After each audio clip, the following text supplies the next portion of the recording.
Welcome to Sacrilegious Discourse. I'm husband. And I'm wife. Together, we're reading the Bible for the very first time. We grew up without religion and wanted to know what all the fuss was about. Well, what have we learned so far? That God is a dick, and apparently some people believe in talking donkeys? We're not trying to pass ourselves off as experts. Nope, we're just reading the Bible for the first time and giving our first take reaction. If you'd like to join us in this venture, you might consider starting at episode 1. Otherwise, jump in wherever you like. All right, let's go read the Bible. Yeah, let's get to it. Husband! Wife! Did you have a good weekend? I mean, sure. Yeah. What, was there something special that happened this weekend or what? I mean, it was Easter, I guess. Oh, yeah. Yeah. That holiday. Yeah. And we had some good food. We did. Yeah. Yeah. So that was nice. Mm-hmm. And then we had kids that we were around that were nephews and nieces and stuff. And it was nice to see them. It was nice to see them. Mm-hmm. Yeah. Mm-hmm. So, yeah, that was our weekend. Food and family. Well, do you remember what happened in what we're reading on Friday and where the hell we are today? Well, we just got done reading, Jeremiah chapter 35. That is correct. And in that chapter, I think God wanted Jeremiah to serve the Rechabites alcohol, and then God used them as an example of how well they held to their faith and their ideas and their whatever. Their principles. Yeah.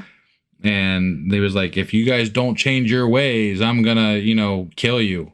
Right. Like he's been saying the whole fucking book. Right.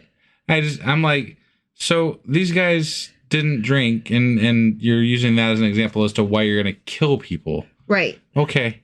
Sure. Whatever, man. Sure. Cool. Cool. So anyway, that was Jeremiah chapter 35. Sure as fuck was. Which means that today we're getting into Jeremiah chapter 36. All right, let's do this. Okie dokie.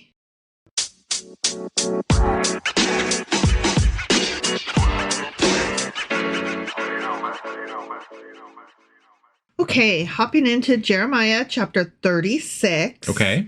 And as we've mentioned before, this chapter is out of order. Right. This one and the previous one out of order within the book of Jeremiah.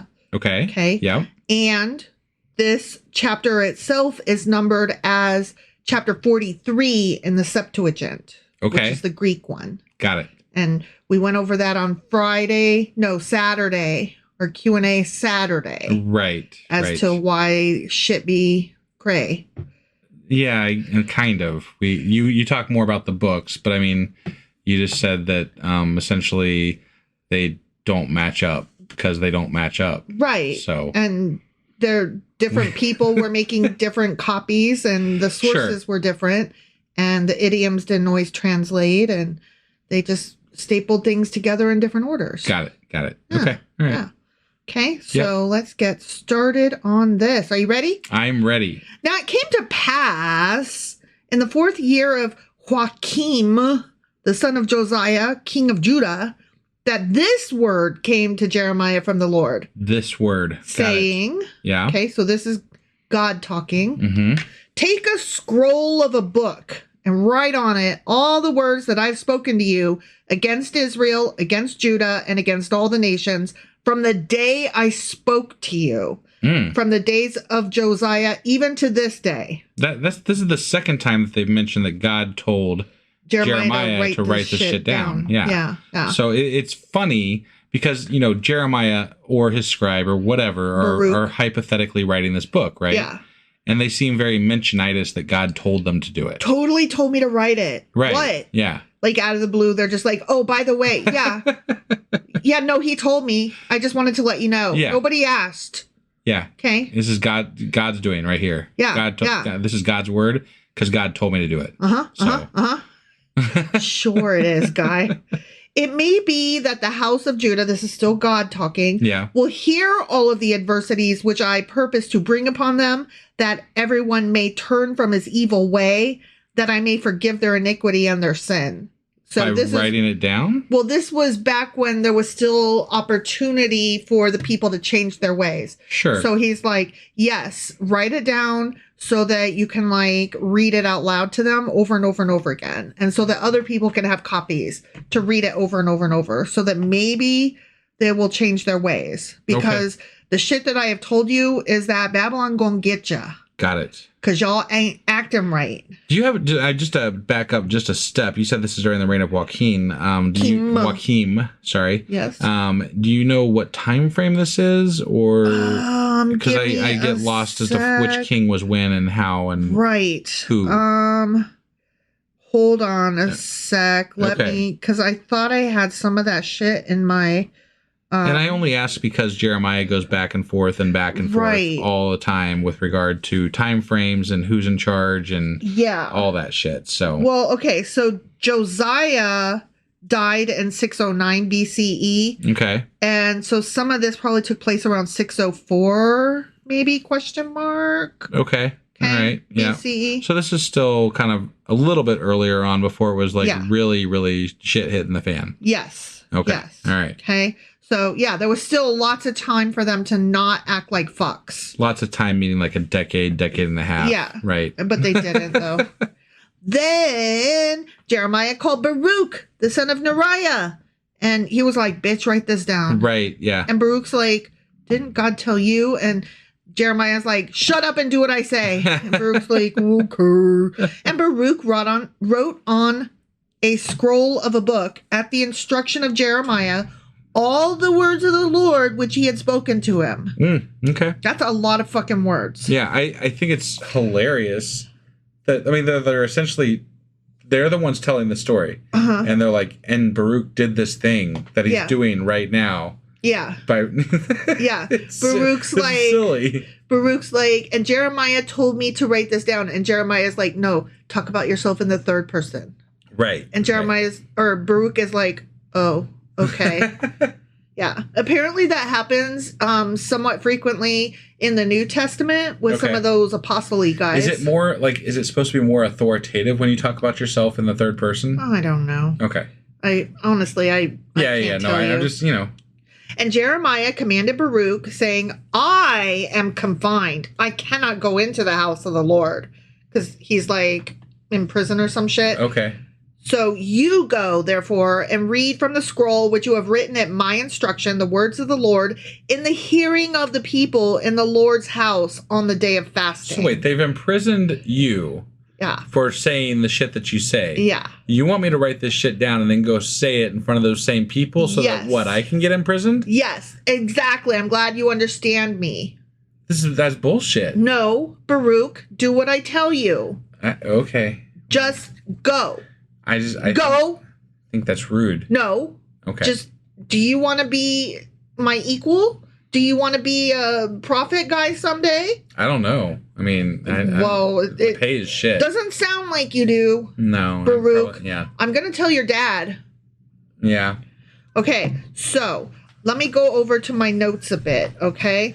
Mm-hmm. With regard to Jeremiah commanding Baruch, saying he's confined, Jeremiah may have been hindered through fear of Joachim, because he was not actually in prison. He was just confined. So he was kind of free to go within the temple, which is where this is taking place. Got it. Okay. Okay. So he may have just been scared, or perhaps due to ceremonial uncleanness. Like, it might have been a bad day. He might have, ejaculated the night before, maybe.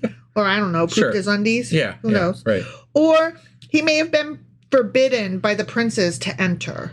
Got it. So for whatever reason, I think that he was just like, yeah, Baruch, you do it. You go do it. Got it. I'm not going to go. You go. Mm-hmm. That's what it sounds like to me. Got it. Okay. So then also, when I said now, it was oh no, I didn't say that yet. Nothing. Sorry. Okay. So he's like, Baruch, go read this shit. Okay. Mm-hmm. And do it in the hearing of the people in the Lord's house on the day of fasting. Okay. I'm going to say some more about that in a minute. And you shall also read them in the hearing of all Judah who come from their cities.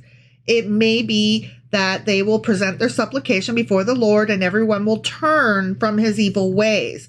For great is the anger and the fury that the Lord has pronounced against his people. If they don't change their ways. Yeah. Right. Yeah. God is pissed. Go read this. Right. Okay. They totally won't get mad at you. Right. Yeah. Yeah. And Baruch, the son of Neriah, did according to all that Jeremiah the prophet commanded him, reading from the book the words of the Lord in the Lord's house.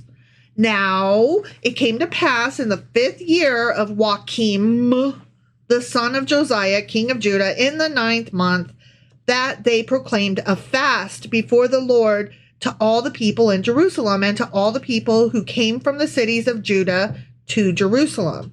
Okay, so that's what I wanted to say a few things about. Okay.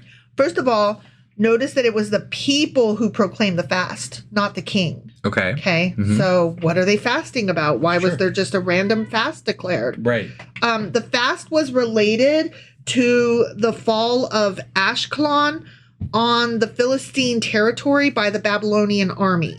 Okay. A city fell, and so the people were like fasting. Okay. Got it. And this probably took place around November of 604 BCE. Okay. Mm-hmm. And this event was recorded in the Nebuchadnezzar Chronicle. And I was like, I'm sorry, excuse you, what? Right. What is that? Yeah, I'll tell you that in just a sec, because you know I looked that shit up. Right. Okay. And this event may have caused a little bit of terror in Judah, because they had just allied themselves with Egypt since the death of Josiah in 609. Okay. Okay. So they're like, oh, fuck me. So they declared a fast. Got it. Okay. Mm-hmm. So, okay, I'm sorry. Let's go back to Nebuchadnezzar Chronicle now. Yeah. Right? Like, what the fuck is that? Right. It's also known as the Jerusalem Chronicle, and it's one of the series of Babylonian chronicles, and it contains a description of the first 11 years of the reign of Nebuchadnezzar II. Oh. What? Okay. All right. The tablet details Nebuchadnezzar's military campaigns in the West and has been interpreted to refer to both the Battle of Carchemish and the Siege of Jerusalem in 597 BCE. Oh, wow. Right? Yeah. And the tablet itself is currently stored in the British Museum. I think we talked about this once before, actually. No, that was a different tablet. Are you sure? Yes. Okay. Yes. All right. Yeah, I was very excited about this. All right. Okay. Also, they have found seals of many of the people, Baruch being one of them. Yeah. That not all of them have been, like, quote unquote authenticated. Sure. But they have found things that suggest that some of these people actually existed. Got it. Yeah. So that's very cool. Which, I mean, that makes sense. We've done the bit of research that we have done kind of indicates that the whole Jeremiah and Baruch thing is pretty well established as, it's a thing that probably happened. Right. Maybe not the way that the Bible records it as happening with all the magic and God stuff. Right. But that relationship, that entity of writers, that whatever. Those guys. They existed. Yeah. Right. Yeah. I don't know. Every time that happens, I'm like, that's cool. Because I like history. Yeah. All right. So then Baruch read from the book of the words of Jeremiah in the house of the Lord, in the chamber of Gemariah, the son of Shaphan the scribe, in the upper court at the entry of the new gate of the Lord's house, in the hearing of all the people. Okay. That's a lot of guys. Did you get all that? Sure. Okay. When Micaiah, the son of Gemariah, the son of Shaphan, heard all the words of the Lord from the book, he then went down to the king's house, into the scribe's chamber, and there all the princes were sitting. Elishama the scribe, Delaiah the son of Shemaiah, Elnathan the son of Akbor, Gemariah the son of Shaphan, Zedekiah the son of Hananiah, and all the princes. And so a lot of those seals of those guys have been found. Okay. Yeah. So, I mean, that's just cool. Right.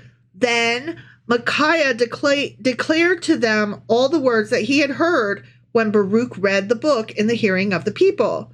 Therefore, all the princes sent Jehudi, the son of Nethaniah. Yeah. Sorry, I thought I was going to say Nathaniel, and then my mouth got ahead of me. Nethaniah, the son of Shelemiah, the son of Cushi, to Baruch, saying, take in your hand the scroll from which you have read in the hearing of the people, and come. Okay. They're like, this news, this thing you're reading, this sounds important, so come. We got some guys you need to read this to. Okay. All right. So Baruch, the son of Neriah, took the scroll in his hand and came to them, these prince guys. Yeah. Okay. And they said to him, sit down now and read it in our hearing. So they were like, we have some princes that might need to hear this. Okay. Okay. Mm-hmm. So Baruch read it in their hearing. Okay. Yeah. So let me go back to my notes here. And Jewish tradition suggests that I'm not there yet. Nothing. Okay. Sorry. Yeah. That'll come in a minute. All right. Okay. Mm-hmm. So now it happened when they had heard all the words, the princes that were like interested, that they looked in fear from one to another and said to Baruch, "Oh shit." That's not what they said. Right. But they were like, "We will surely tell the king of all these words." They were like, king's going to want to know about this because this is bad. Got it. And they asked Baruch saying, "Tell us now, how did you write all these words at his instruction?" So Baruch answered them. He proclaimed with his mouth, not his butt, all these words to me, and I wrote them with ink in the book. Jeremiah proclaimed them to you. Yeah. Or is he saying God proclaimed them to him? Baruch answered them, he proclaimed with his mouth, Jeremiah proclaimed with his mouth these words to me, and I wrote them with ink. Right. I'm just saying it would carry more authority if it was coming directly from God, right? Well, yeah, but they're saying, Baruch, how did you come by this? And Baruch is saying, well, you know that prophet guy, Jeremiah, he told me to write this shit down. But they don't like him. So I'm not like this whole political aspect of this thing. I'm not really understanding. Some of them do. Okay. Some of them are. So this is their way of getting around the, snubbing of Jeremiah to reach some of the people that might actually want to hear what he has to say. Exactly. Okay. Exactly. They're trying to spread the word. Got it. To people that might be able to help. Okay. Okay. That are in positions of power that might actually want to know about this and act on it. Got it. So then the princes said to Baruch, go and hide, you and Jeremiah, and let no one know where you are. Okay. Okay. So that's where I cut myself off. Okay. Jewish tradition suggests that the place of concealment was with the so-called, quote, grotto of Jeremiah, which is located outside the Damascus gate. Okay. Okay. So I don't know how much credence to put in that, but there is a Jewish tradition that says that that's where it was. Yeah. Okay. These people were really like not well thought of, though, apparently, because they had to hide out and get their message spread in different ways. Yeah. And like, but these are princes. So these guys are like, okay, we got you. But we hear you. But I mean, like when you get higher up into political circles, there are people that want to hear different messages. And if it serves them to hear that message, then like they're probably seeing the reality, right? Like hey, these fucking people are coming to attack us and we need to motivate people to do something about it. Right. And, if this is the way to do it, then we should go with this. But like, if it's not what people want to hear, you still have to hide. The messenger is not going to be well thought of overall, but it might serve their political purposes. That is true. That is true. Okay, so these guys, they went to the king into the court, but they stored the scroll in the chamber of Elishama the scribe. Okay, and they told all the words in the hearing of the king. So they didn't take the scribe or the people with them. They just went and told the king themselves. Like, king, guy, we got a story to tell you. Yeah. And you really want to hear this. This is bad. Okay, so the king sent Jehudi to bring the scroll. Okay. Because he's like, no, I need to see this for myself. Right. Okay. And he took it from Elishama the scribe's chamber. And Jehudi read it in the hearing of the king and in the hearing of all the princes who stood beside the king. Now the king was sitting in the winter house in the 9th month with a fire burning on the hearth before him. Okay, so when they say he's sitting in his winter house, it wasn't like an entirely different house. It was just like the wing of the house built for winter. Yes. Got it. Where they had fires going and the best of the sun making use of that. Sure. Okay. And it happened when Jehudi had read 3 or 4 columns that the king cut it with the scribe's knife and cast it into the fire that was on the hearth until all the scroll was consumed in the fire that was on the hearth. So this is political. Oh, yeah. Like 100%. Oh, yeah. 100%. Yeah. Okay, let me tell you a little bit about this. Yeah. Okay. It has been estimated that the scroll containing Jeremiah's prophecies was a fairly extensive collection containing several multiples of 3 or 4 columns of writing. Because don't forget, these are scrolls, not books, right? Yeah. Okay. Also, another note, scribes use small, sharp knives to trim their reed pens. So like cutting wouldn't have necessarily been easy, okay? As all ancient Hebrew manuscript sheets found to date were made of either leather or vellum instead of papyrus, it would have been difficult to cut through them with just a scribe's knife. Okay. Scholars therefore conclude that the scroll was likely cut sheet by sheet at the sutures where they were put together. Right. Okay. This part is so interesting to me. Probably too many details for you, but I just think this is so interesting. Yeah. Researchers have studied the average number of lines per column and the average number of words per line in ancient Hebrew biblical manuscripts to estimate that the text in one of the columns of writing described in this verse would contain a little bit more than one chapter of Jeremiah. Okay. Right. So therefore, it has been estimated that the scroll destroyed in the presence of King Joachim would have contained between 18 to 24 chapters of the book of Jeremiah. Oh, wow. Which may form the major parts of the first 25 chapters in the current version of the book. Okay. So 25 chapters, basically, he cut up and tossed into the fire. Got it. Yeah. I don't know, that like made it feel more, I could understand what was happening more. Right. You know? Yeah. It scrolled to book. I don't know how that translates. Sure. You know, it's like miles to kilometers kind of thing. Right. Right? Yeah. Okay. So he's doing this and he's cutting it up and he throws it in the fire that was on the hearth. Yet they, the princes, were not afraid, nor did they tear their garments, the king nor any of his servants who heard all these words. Okay. Nobody was worried or scared. Okay. Yeah. Nevertheless, Elnathan, Deliah, and Gemariah implored the king not to burn the scroll. They were like, dude, king, my guy, I don't think that was smart. But he would not listen to them. And the king commanded Jeremiel, the king's son, Sariah, the son of Azriel, and Shelemiah, the son of Abdiel, to seize Baruch the scribe and Jeremiah the prophet. But the Lord hid them. The Lord hid them, or the princes said, hey, hide? Yeah. You know, as they had already done. Yeah. Yeah. They were already hided. Right. They knew this was not going to go over That's why the princes, that's why Jeremiah told Baruch to do it. And that's why the princes said, you both need to hide. That's why I keep saying this all sounds this is very political. This is a very political bunch of like information. This is machinations. Right. Is the word you're looking for. Yeah. Yeah. I like that word and it's perfect here. Right. Yes. Now, after the king had burned the scroll with the words which Baruch had written at the instruction of Jeremiah, the word of the Lord came to Jeremiah saying, you know, this whole scroll is gone. Everything that you just wrote, all those hundreds of words, 25-ish chapters, right? Gone. Right. Okay. Take yet another scroll and write on it all the former words that were in the first scroll, which Joachim, the king of Judah, has burned. And you shall say to Joachim, king of Judah, thus says the Lord, you fuckers have burned this scroll, saying, why have you written in it that the king of Babylon will certainly come and destroy this land and cause man and beast to cease from here? Therefore, thus says the Lord concerning Joachim, king of Judah, he shall have no one to sit on the throne of fucking David, and his dead body shall be cast out to the heat of the day and the frost of the night. Are you taking note here? I'm telling you to write this shit down. Right. You doing it? I'm telling you to write it. On top of all the other shit that you already wrote. Right. I'm like, yeah, you already told them that 100 times. Yeah. They got it. Right. Okay, God's still talking.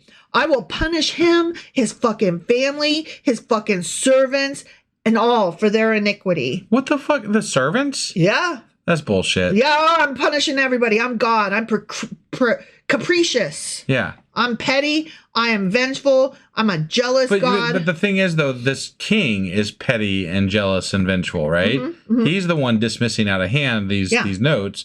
And it's his decision as to whether he's going to make moves to change things with regard to this information or not. Right. And yet everybody he knows and has in his... I'm God. I can't have time for that. I don't want to hear that. I'm just busy. saying it's kind of a shit move. I'm all. God. I don't want to hear it. Right. Okay. I mean, that it's like those cartoons on the YouTube where all the time he just goes, "'Cause I'm Batman." Right. Because I'm Batman. Like that's his sole answer. Like, "'Cause I'm God." Yeah. Because I said so. Right. The end. And I will bring on them and on the inhabitants of Jerusalem and on the men of Judah all the fucking doom that I have pronounced against them, but they did not heed. Okay. So, I mean, we're basically catching back up to where we were before, remember that time when this already happened and then we had to go back and be like, this is what happened. And now we're back to, okay, so anyway. Yeah. Yeah. Then Jeremiah took another scroll and gave it to Baruch the scribe, the son of Neriah, who wrote on it at the instruction of Jeremiah all the words of the book which Joachim, king of Judah, had burned in the fire. And besides, there were added to them many similar words. The end.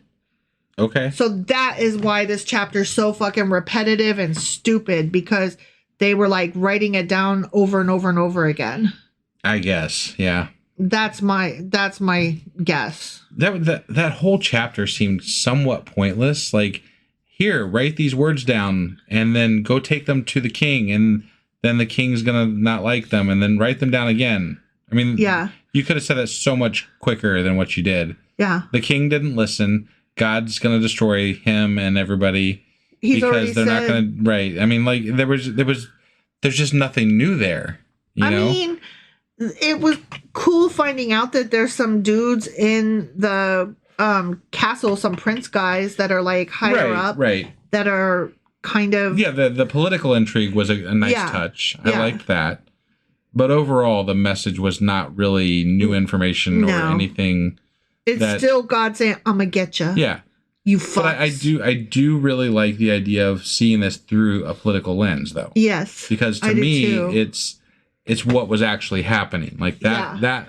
Now I can't say that with authority, right? But to me, that's how it feels. I just it feels like it's a political thing. I want to read this book. You know what I mean? Yeah. Like I want to see this movie. I want to watch this miniseries on Netflix. Right. But without all the gobbledygook God stuff, I just want the political intrigue stuff. Yeah. Like I want the guys sitting in the back room going, okay, how do we get the people? Okay, we got to phrase it that God said. Like that's the story I want. Well, and for that matter, you could actually take out every reference to God and just make this about the impending doom coming in from Babylon. Yeah. And how to prepare for it and why we should prepare for it. It could be a whole different conversation, really. Yes. That doesn't even have to involve God. Yes. Like I said, that's the story I want to read. Right. Yeah. That's the movie I want to watch. That's the show I want to binge. Yeah. So somebody get on that. All right. Well, that was Jeremiah chapter 36. Sure as fuck was. Which means that we'll be back tomorrow with Jeremiah chapter 37. All right. We'll see you then. Okie dokie.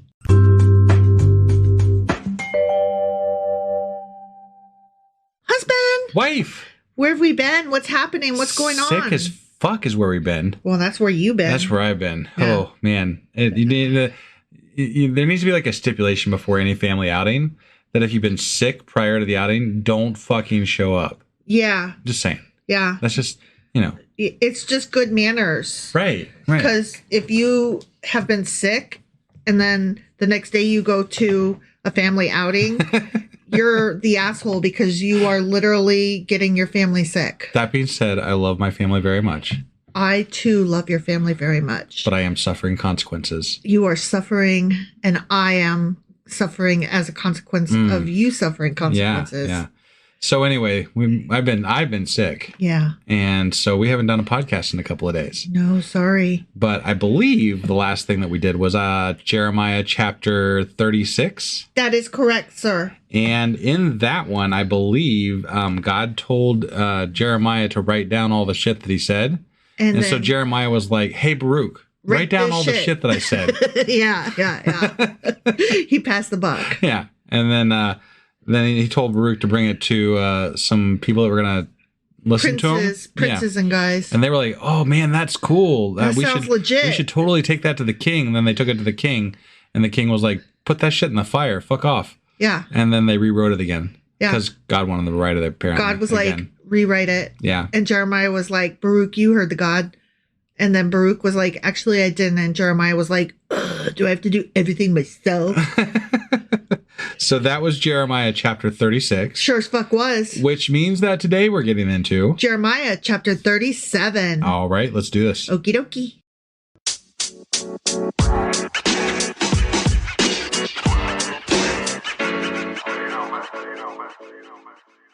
All right, we are hopping into Jeremiah chapter 37. Okay. Couple notes before we start. All right.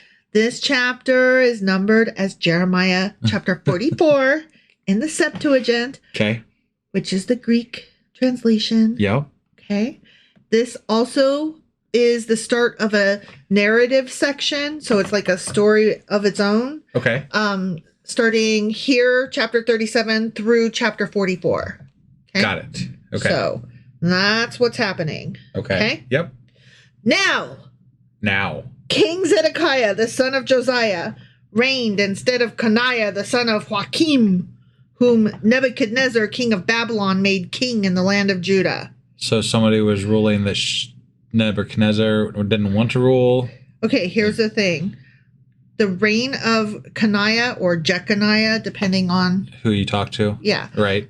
It was very short. It lasted only a few months of I kind of remember this. 598 BCE. Yeah, me too. Right. Okay. Yeah. His reign ended so quickly because Nebuchadnezzar came for a second time to subject Jerusalem under his control. Do you remember that? Yes. Okay. In taking the throne, Zedekiah was pledged to obey Nebuchadnezzar. Okay. Now, because of the Egyptian influence at court, Zedekiah decided to break his pledge with Babylon, which was the immediate cause of the final siege of Jerusalem. Okay. All right.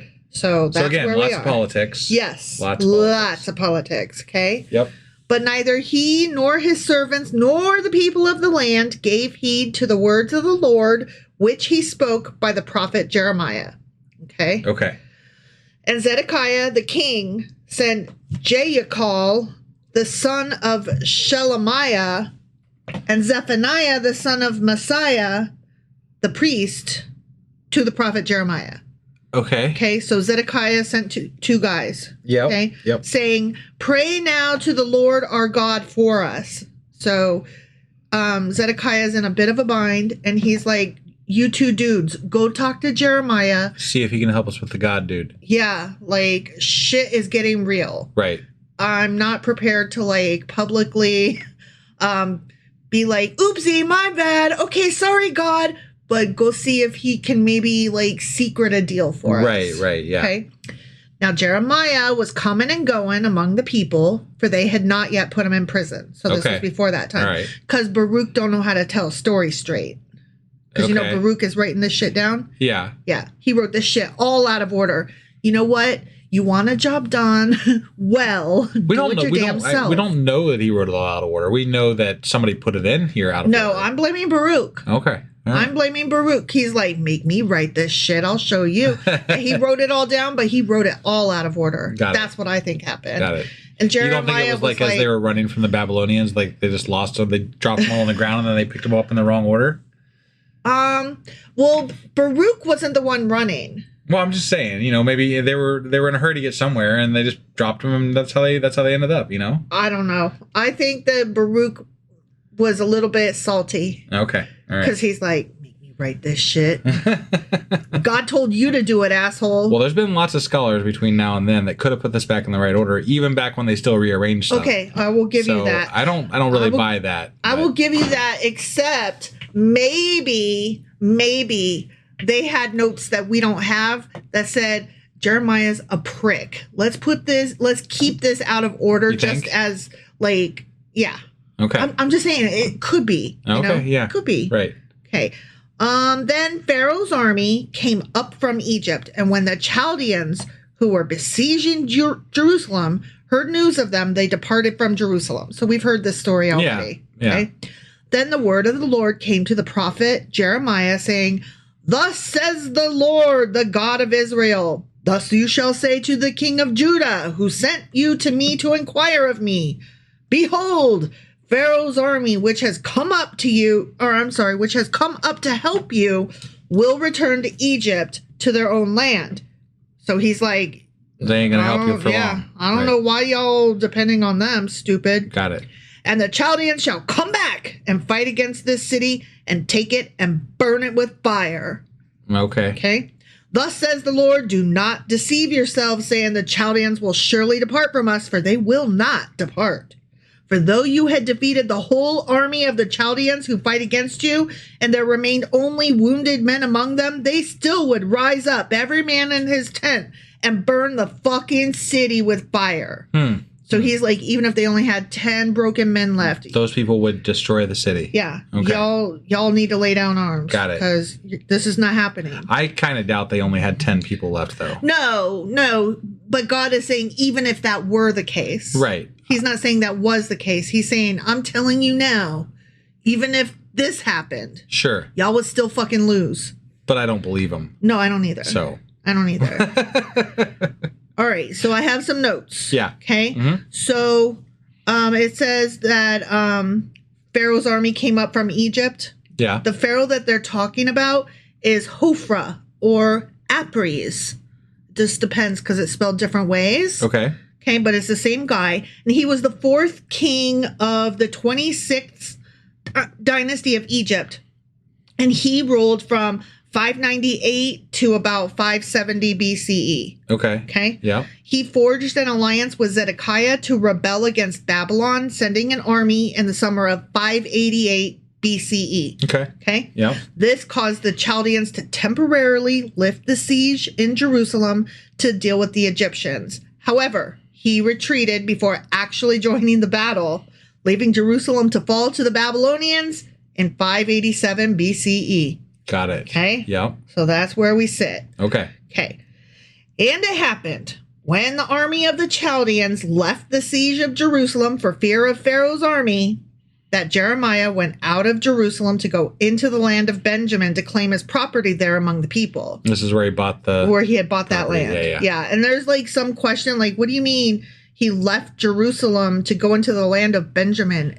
Like, he literally bought land in Jerusalem. What the fuck are you talking about? Well, but Benjamin was a separate section of... It wasn't Jerusalem. It wasn't... Jerusalem's a city, right? Yes, so, but that's what I'm saying. Remember when he was in jail and he bought land? Yeah. He bought land in Jerusalem. Okay. And this says he went out of Jerusalem to go into the land of Benjamin. And so people are like, wait, what? Got it. Okay. But... they're thinking that maybe there was like a misunderstanding of how it was written or translated, and that probably he went with a bunch of Benjaminites. Okay. Well, I think it's really weird that we're like, this is the same exact story we've heard, just a different way. Like, yeah, we've already heard this almost verbatim. Not this part. We heard about the army and the war and that part. Yeah, but we also heard about him buying the land. No, we heard about him buying the land. We did not hear about him. Now he's going to go see his land. Right. Okay. All right. So this is not the same part of that story. Okay. And when he was in the gate of Benjamin, a captain of the guard was there, whose name was Arijah, the son of Shelemiah, the son of Hananiah. And he seized Jeremiah the prophet, saying, you're going to love this. Okay. Ready? Yeah, you in particular are going to love this. This is what the guard said. You are defecting to the Chaldeans. Exactly what I've been saying. Right? That's why I said you're going to love this. Right? Then Jeremiah goes, false. I am not defecting to the Chaldeans. Do you believe him? No. Right? No, because this whole thing is whatever. I know. You've been saying this whole time. I'm pretty sure he's a goddamn spy for Babylon. Right. Yeah. That's the way it's been. Yeah. I mean, that's the way it sounds. Yeah, exactly. But he did not listen to him. The guard didn't listen to the argument. So Arijah, is that how I said it before? Arijah seized Jeremiah and brought him to the princes. Well, good on him. Right? Yeah. Okay, these are different princes than the princes before he went to jail. Okay. Right. And that's important because these guys... They don't like him. No. Okay. Therefore, the princes were angry with Jeremiah, and they struck him and put him in prison in the house of Jonathan the scribe. You know, Jonathan. I mean, this really vindicates a lot of my ideas that I had. I know. Where, like, they're probably angry at him because it seems like it at least is plausible that he is working against them. League. Yeah. It maybe not working against them so much as, like, in league with the Babylon. Right, yeah. Like...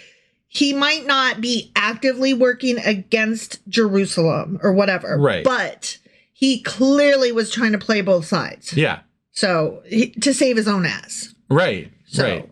But they had made that the prison, Jonathan the scribe. Sure. Right? Yep. Okay. So now I have some notes. So let's go back and read some notes. Okay. All right. This was some 15 years after the sympathetic princes of Judah described in the previous chapter. Okay. Okay. So remember, I told you different guys. Right. Okay. A new generation, because 15 years later, a new generation and new conditions brought forth leaders with absolutely no sympathy to Jeremiah or his message. Got it. They were like, nah. Sure. Temporary arrangements had been made to incarcerate Jeremiah in the house of the Secretary of State. Okay. Okay. That's who this Jonathan the scribe was. Okay. All right. And cisterns were sometimes used to imprison arrested people. And that is a pit or a hole where the prisoner could neither walk nor comfortably lie. Okay. So when they... So just like a hole in the ground, basically. That's exactly what it is. Got it. So that's what the prison is. Okay. Right. Yeah. When Jeremiah entered the dungeon and the cells, like...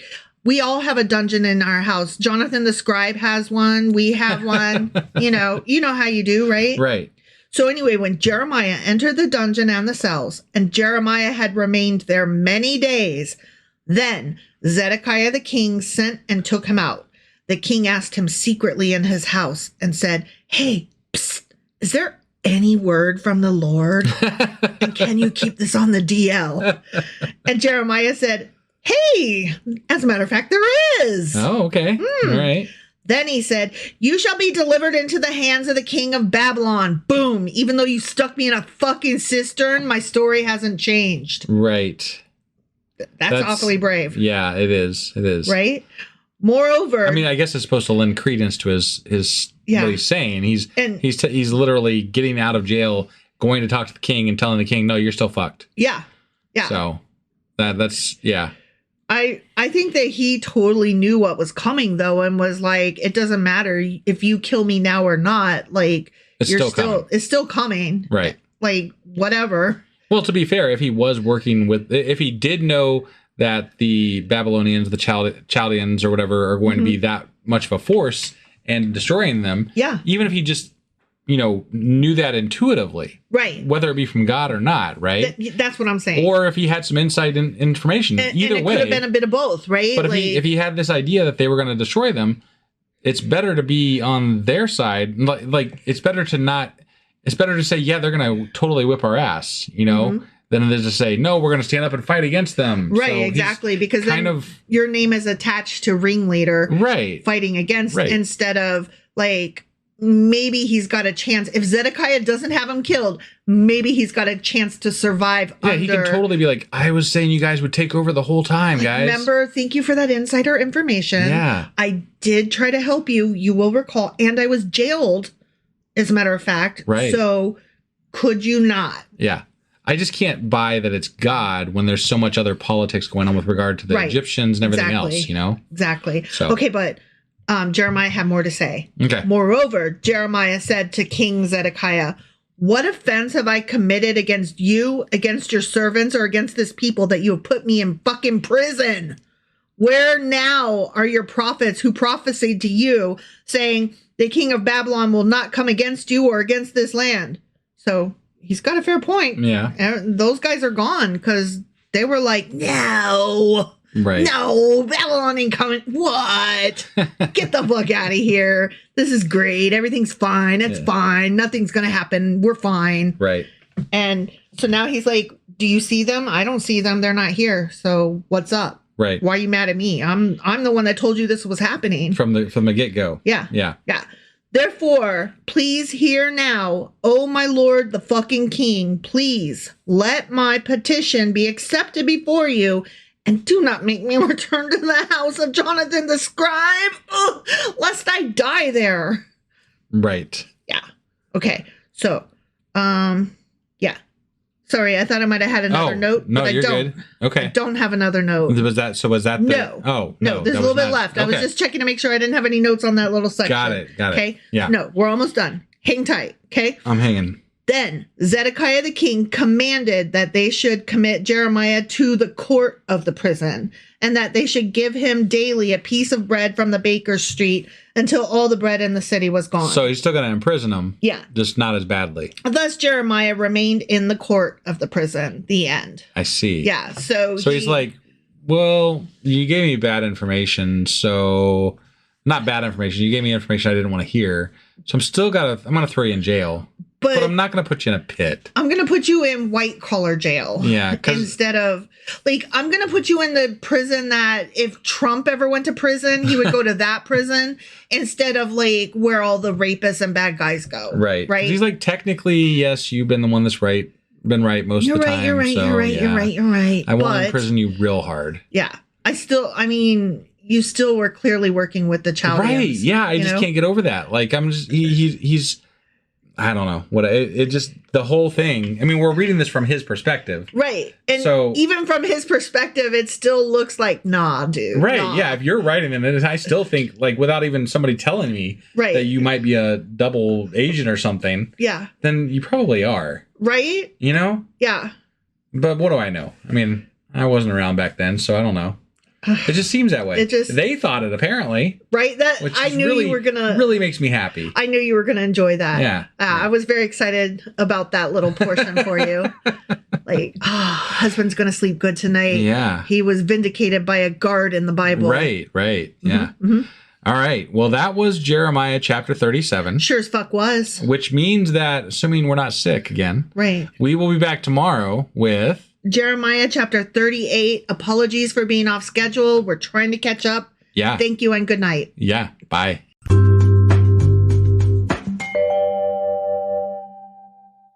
Husband. Wife.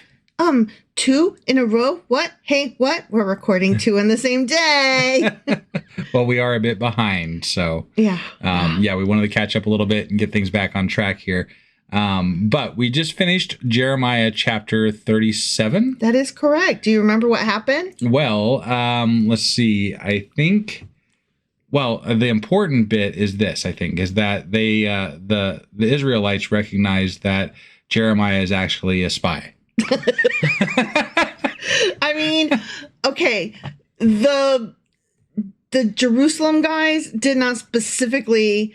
No. He's a fucking spy. He's a fucking spy. Like, that wasn't declared by Jerusalem, but a guard certainly did say those words. Right. Yeah. And they threw him in a pit. Yeah. And then King Zedekiah asked his opinion about something, and then they threw him in the better jail. The better jail. I mean... The less pit-like jail. The less pit-like jail, yeah. Yeah. The good jail instead of the bad jail. Right. And it was a story that we'd heard before. It was when the Babylonians... went to go fight Egypt instead of Israel, and there was a cease in the siege and all that wonderful stuff. But they were like, hang on, you just sit right here. Don't go anywhere. Right, yeah. I'll deal with you in just a minute. So that was Jeremiah chapter 37. Sure as fuck was. Which means that we're getting into... Jeremiah chapter 38. All right, let's do this. Okie dokie.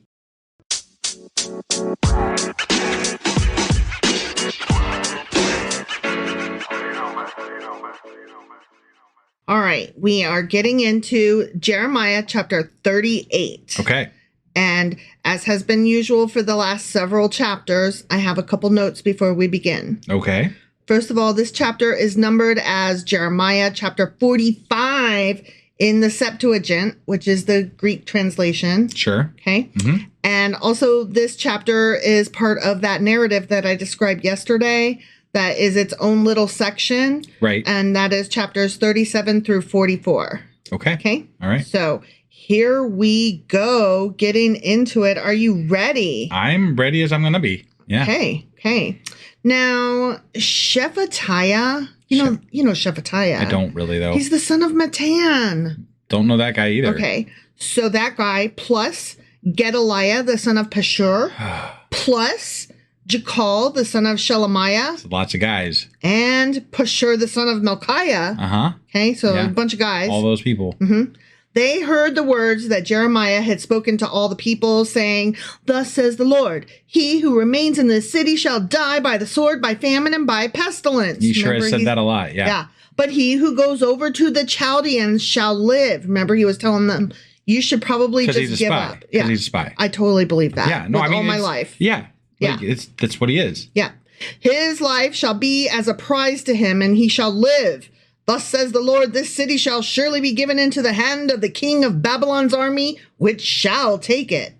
Okay, so I think it's not the Lord saying this; it's the king of Babylon saying this. Yeah, and if you give up, I won't kill you. Yeah, and Jeremiah is like trying to get the people to not die. Yeah, Jeremiah may even be a good guy in all this. Sure. I don't know, but because he's insofar as he doesn't want his people to die, right? Assuming that that's why he's doing this and not just trying to save his own ass. Right. Who knows? Yeah. Like, but he sure comes across as a fucking spy. He does. So. And I'm not necessarily convinced that he's in the wrong for being a spy, but he's certainly not hearing from God. Right. He's just a political tool. That's what I'm saying. This is just all politics. This is all bullshit. Yeah. Okay. So therefore, because Jeremiah kept spouting that shit, the princes, those 4 guys that I mentioned. Were these the good princes or the bad princes? The bad princes, remember? Sorry, there was a lot of princes. Yeah, but the good ones were 15 years ago. We're done with them. Yeah, but we bounce around time in Jeremiah all the time. Remember, we're in the narrative. The narrative. Okay. Yeah, we're in this solid narrative section. Sure. Okay. So, those same princes that were mean and bad. Yep. That were like, throw them in jail, toss them in the pit. They're the same ones. Take them to that scribe Jonathan's house. Yeah. He's got a dungeon. Okay, those guys. Yeah. Okay, said to the king, please let this man be put to fucking death. For thus he weakens the hands of the men of war who remain in this city. He's bad for morale. I mean, is what they're saying. Actually, not a bad argument, really. Right. And so far as, I mean, if this guy is like just spouting spy shit, you're all gonna die. You're all gonna die. Right. Lay down your arms. It's not good for morale. Yeah. So they're like, he's bad for the men of war who remain in the city and the hands of all the people by speaking such words to them. Yeah, I don't disagree. I'm not saying that it. Look, whether God exists or not, it's not really up for debate. But I mean, in the realm that we are entertaining that idea, let's just say that's up for debate. Sure. But in canon, yeah. Yeah. But like, if you are in the minority and you're ruining morale in a city, you are not good for that city. Right. In that moment. Exactly. In time. In that point in history. Yeah. So they are not mistaken. They're not nice guys, but they're not wrong. Right. Bad guys can sometimes be right. And we're only hearing Jeremiah and Baruch's side. So, I mean, to be fair. Yeah. For this man, these princes are still talking about Jeremiah. Yeah. This man does not seek the welfare of this people, but their harm. They're not right about that, I don't think. I mean, I think that they just disagree about the best course of action. Sure. And I think it's wrong to say that he just wants us all to fucking die. But also, you have to look at it from the spy perspective. And if he's conspiring with people that are trying to demolish the city, as opposed to conspiring with people like the Egyptians who occasionally try to help them out. Right. It looks like he's trying to do harm. I'm just saying. Okay, from so their you're saying that they want us to lay down our arms so that they can just kill us all. Well, how are you supposed to know what they're going to do? Okay, right? I see. Like he's saying he knows, but like they're fighting us. They're at war with us. They're attacking us, so they might. So how are we supposed to trust what they're going to do to us? That's fair. In the past, the Israelites have destroyed heaped them up in piles, and it's true. I mean, burn the bodies. Why would they seek to have something different done to them? Like. I would expect the same, maybe. You're right. Then Zedekiah the king said, look, he's in your hand, for the king can do nothing against you. So Zedekiah was very cowardly. Got it. Did not stand up to them. He didn't have a lot of power. No. Okay. Clearly. And I have some notes about this whole happening. Sure. Okay. So those guys that I told you about, they were princes of Judah, and they were men connected to the royal family in various fashions. Okay. Okay. So they were aristocrats. Somebody loves Disney. It's me. They were aristocrats who had their own status and interests to protect as the catastrophe of the complete Babylonian conquest of Jerusalem drew near. Yeah. So they were trying to protect their own selves. And I don't exactly blame them. No, I don't either. But it's just so complicated, Right. All right. So they took Jeremiah and cast him into the dungeon of Melchiah the king's son, which was in the court of the prison. I feel like they just should have called it the Dungeon of Malchiah because that sounds really ominous. I know, right? You know? That should be the name of a band, right? Dungeon of Malchiah. Malchiah's Dungeon. And they let Jeremiah down with ropes. Oh, damn. They wanted him to die, but they didn't want to kill him themselves. Right. So they lowered him with ropes. Okay. And in the dungeon, there was no water, but mire. So Jeremiah sank in the mire. Damn. That's rough. So, okay. I have more notes. Ready? Yeah, I'm ready. Okay. I'm ready. So the dungeon, as described, is assumed to be a cistern. Most houses in Jerusalem had private cisterns for storing the water collected during a rainfall or from a nearby spring. Wait, wasn't he just in a cistern the last time and then he got taken out of it and now he's back in one? He was in one and then he asked, please, could you not? Right. Could I please get out of here? I'm going to die. Right. And so, then he was put in the better prison. The better prison. But clearly he was still able to come and go because he went right back out there and was talking his shit again. Okay. And these princes were like, excuse you. Right. You need to get back into that pit. Okay. All right. And so they threw him into a different one. All right. But very carefully with their dainty little paws. Sure. Yeah. Okay. Yeah. These cisterns were usually pear-shaped with a small opening at the top, which could be covered over if necessary to prevent accidents or contamination of the water. Okay. Okay. So he's in this pit that has no water in it, but it's just like mud at the bottom. So he's like slowly squelching around in just the mud. Right. Okay. So not fun. Not fun. And also, I don't know if you recall the description of the cistern from the previous chapter, but he could not stand. He couldn't lay comfortably. Right. Like, it was just not a place that people are supposed to be. Because it's for fucking water. Right. Not people. Right. Don't get in a cistern. Right. Just, maybe you should write a sticky note in case you forget. Don't get in cisterns. Yeah. Okay. Yeah. I mean, everybody needs one of those, right? I need a cistern and I need a sticky note not to get into it. Yes. Okay. So now Abed Melech, this cool dude, okay, he's an Ethiopian, one of the eunuchs who was in the king's house. He heard that they had put Jeremiah in the dungeon. Mm-hmm. When the king was sitting at the gate of Benjamin, Abed Melech went out of the king's house and he spoke to the king saying, excuse me, sir, my lord, the king, these men have done evil and all that they have done to Jeremiah, the prophet.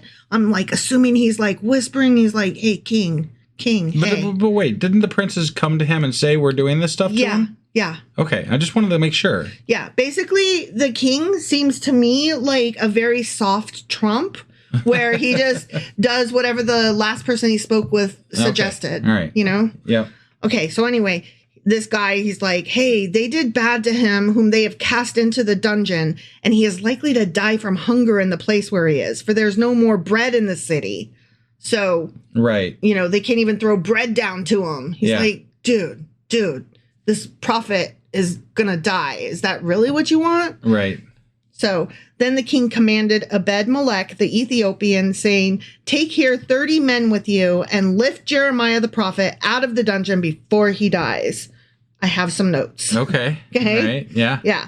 Okay. So first of all, Abed Melech, that Ethiopian guy. Yeah. It just means servant of the king.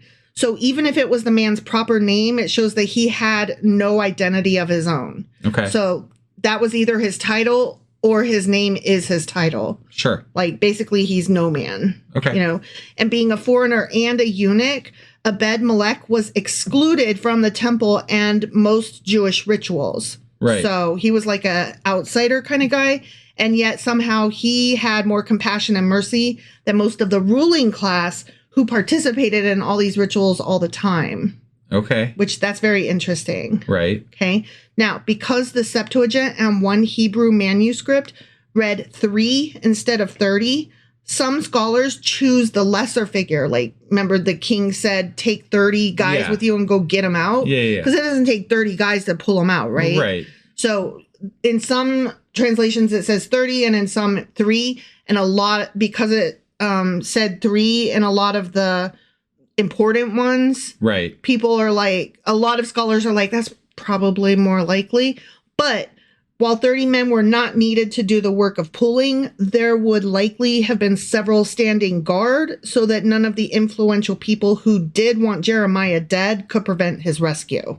Okay. So I'm like, who cares? Honestly, it could go either way. We don't know. We don't know what the king wanted. He was so fucking wishy-washy. Well, and this whole thing with Abed-Melech. Abed-Melech. Mm-hmm.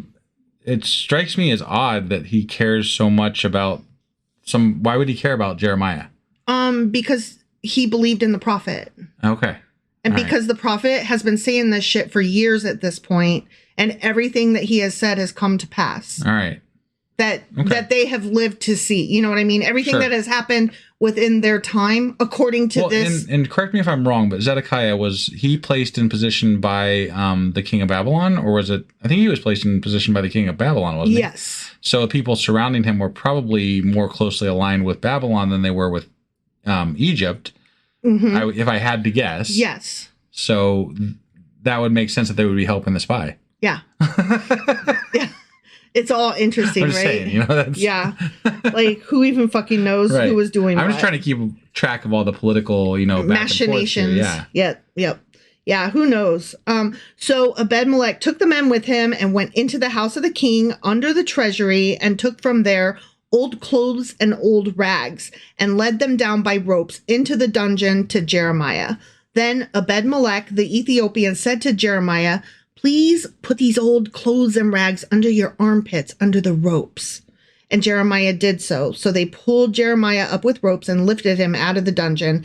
And Jeremiah remained in the court of the prison, again. So he was still in jail, but not in the dungeon. He was back in the good jail. Well, how are they gonna guarantee, like, they're gonna rescue him but leave him in the jail? Who's to stop the princes from putting him right back in the freaking cistern? I don't know. I wish that Jeremiah at this point would just fucking stay in your room. Right? Guy, you've done your piece. Stay in your room now. But he keeps going. I don't know. I guess. But remember at the beginning, he was at the beginning of this book, he was like, they're being mean to me. They're making fun of me and calling me names. Right. And God was like, you ain't seen nothing yet. You can't handle this. You are not even going to know. Yeah. So I just think it's funny. I've been holding that in the back of my mind to pull out when shit got bad enough to be able to say, oh, dang. Okay. Right. Okay. Right. Yeah. Now, I do also want to point out, they made a big point of writing in that Abed-Melech the Ethiopian made sure to put cloths under Jeremiah's arms when they pulled him up. Yeah. So, because he was probably so emaciated. Right. And, close to starvation and stuff. Yeah. It's such a, unimportant detail. It's really odd that they were and they brought him up very carefully. Right. Why did that make it in? Yeah. Details that matter are not put in this fucking book, but they brought him out. Maybe to show the reverence that they had for him, or the you know what I'm saying? Sure. They treated him with respect, with regard. Okay. I like that. Thank you. That's a good answer to my question. Just, it's my only possible. I just find it odd, the details that they leave out versus the details that they choose to add. Yeah. That, is nice and all. I'm glad that they were nice to him, but that wasn't the most important detail that they could have put. No, and the fact that they leave him in the fucking jail is really odd to me. Well, the court jail, though, we talked about this last time, it's a nice place and he has a little bit of freedom to come and go in the city. Insofar as he doesn't get thrown into a cistern by princes. Yes. Which it happened to him now twice. Right. Well, once was a guard, be fair. The princes only did it the second time. I'm just saying. No, you're totally right. I agree with you. Okay, but the chapter goes on. Yeah. Okay.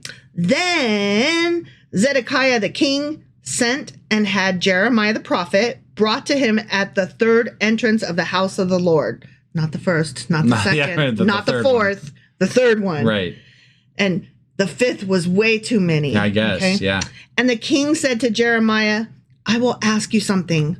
Hide nothing from me. What do you think he's going to ask? Is there any way for him not to die?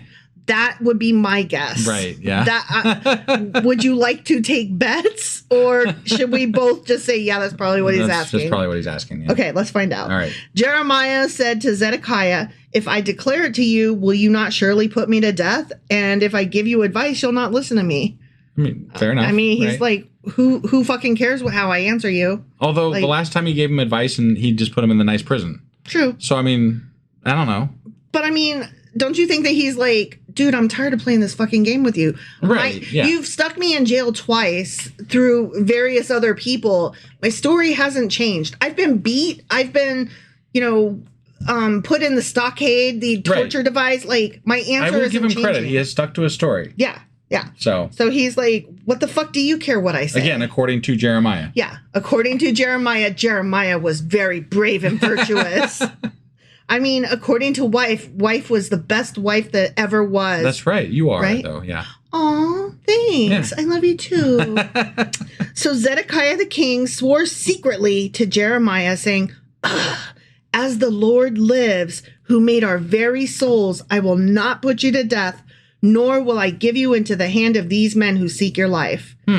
But let me ask you this. Yeah. He said, as the Lord lives. Oh, sir, do you believe in God now? Am I to take your word? Right, yeah. Like, you've already been wishy-washy left and right. You let people put me in jail twice. But he obviously does, at some level, care about this guy's opinion. He keeps asking him. Right. I'm just saying, like, can you honestly, like, trust his word? Oh, by God, huh? You mean the God that I keep telling you? Or the God that you want to believe? Or the God that your political guys? Like, which God? Right. I think it's generally, no matter who you're talking to, it's the God they want to believe in. Well, sure. Whether it's a king or not, so. I'm just saying, like, if I was Jeremiah, I would be like, I appreciate that you sound sincere in this moment. Yeah. I even appreciate that you probably are sincere in this moment. Sure. But 5 minutes from now, you might change your mind. Your promise honestly means nothing, especially when my story hasn't changed. You have multiple times over. Like, right. It's all well and good for you to promise. I'll tell you what I'm going to tell you. And it's the same shit I've been telling you. Sure. And I don't care if you swear on God or not. Right. I mean, I don't know. Yeah. Not that I want to take Jeremiah's side, but you get what I'm saying. Yeah. So then Jeremiah said to Zedekiah, thus says the Lord. I guess he decided to trust him in his word. Yeah, sure. Like, does it matter? Like, right. Sure. Okay. Yeah. Okay. Thus says the Lord, the God of hosts, the God of Israel. If you surely surrender to the king of Babylon's princes, then your soul shall live. I feel like he's like, do you understand the words that are coming out of my mouth? This city shall not be burned with fire, and you and your house shall live. But, motherfucker, if you do not surrender to the king of Babylon's princes, then this city shall be given into the hands of the Chaldeans. They shall burn it with fire, and you shall not escape from their hand. Like, hello? Can you hear me? Yeah. And Zedekiah the king said to Jeremiah, I am afraid of the Jews who have defected to the Chaldeans, lest they deliver me into their hand and they abuse me. Oh, I would be scared of them too. I mean, right? Yeah. Like, you have to think about it. Like, this whole time, people have probably been sneaking away. Right? And either, like, sneaking as refugees into further cities or being like, fuck this. I'm going to the Chaldeans. They seem all right. Right. Like, they got their shit together. Yep. So, I mean, yeah, I don't blame you. Right. But Jeremiah said, no, they shall not deliver you. Please, please obey the voice of the Lord, which I speak to you. So it shall be well with you, and your soul shall live. Oh my God, he's begging him. This is crazy. But if you refuse to surrender, this is the word that the Lord has shown me. Okay. Colon. Are you ready? I'm ready. Oh, I feel like this is going to be bad. You think it's going to be worse than it's been? I think it's going to be bad. I just have this impression because he's like, listen. Okay. Listen. All right. I'm about to tell you some shit. Are you ready? Because you brought me in here. You whispered at me.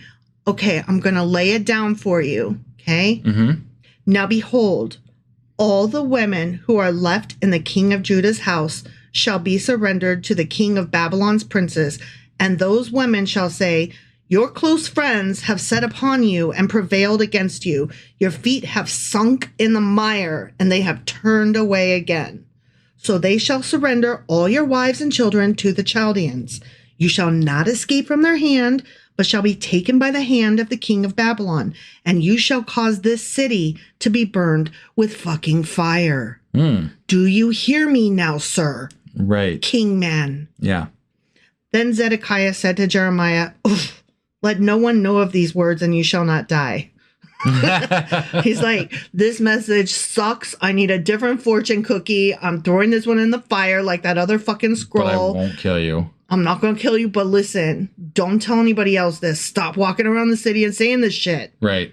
But if the princes hear that I have talked with you, this is still Zedekiah talking. Yeah. The fucking king. It just keeps striking me like, hi, I'm just this dude talking to a king. No bigs. Right. Right? But if the princes hear that I have talked with you and they come to you and say to you, declare to us now what you have said to the king and also what the king said to you. Do not hide it from us and we will not put you to death.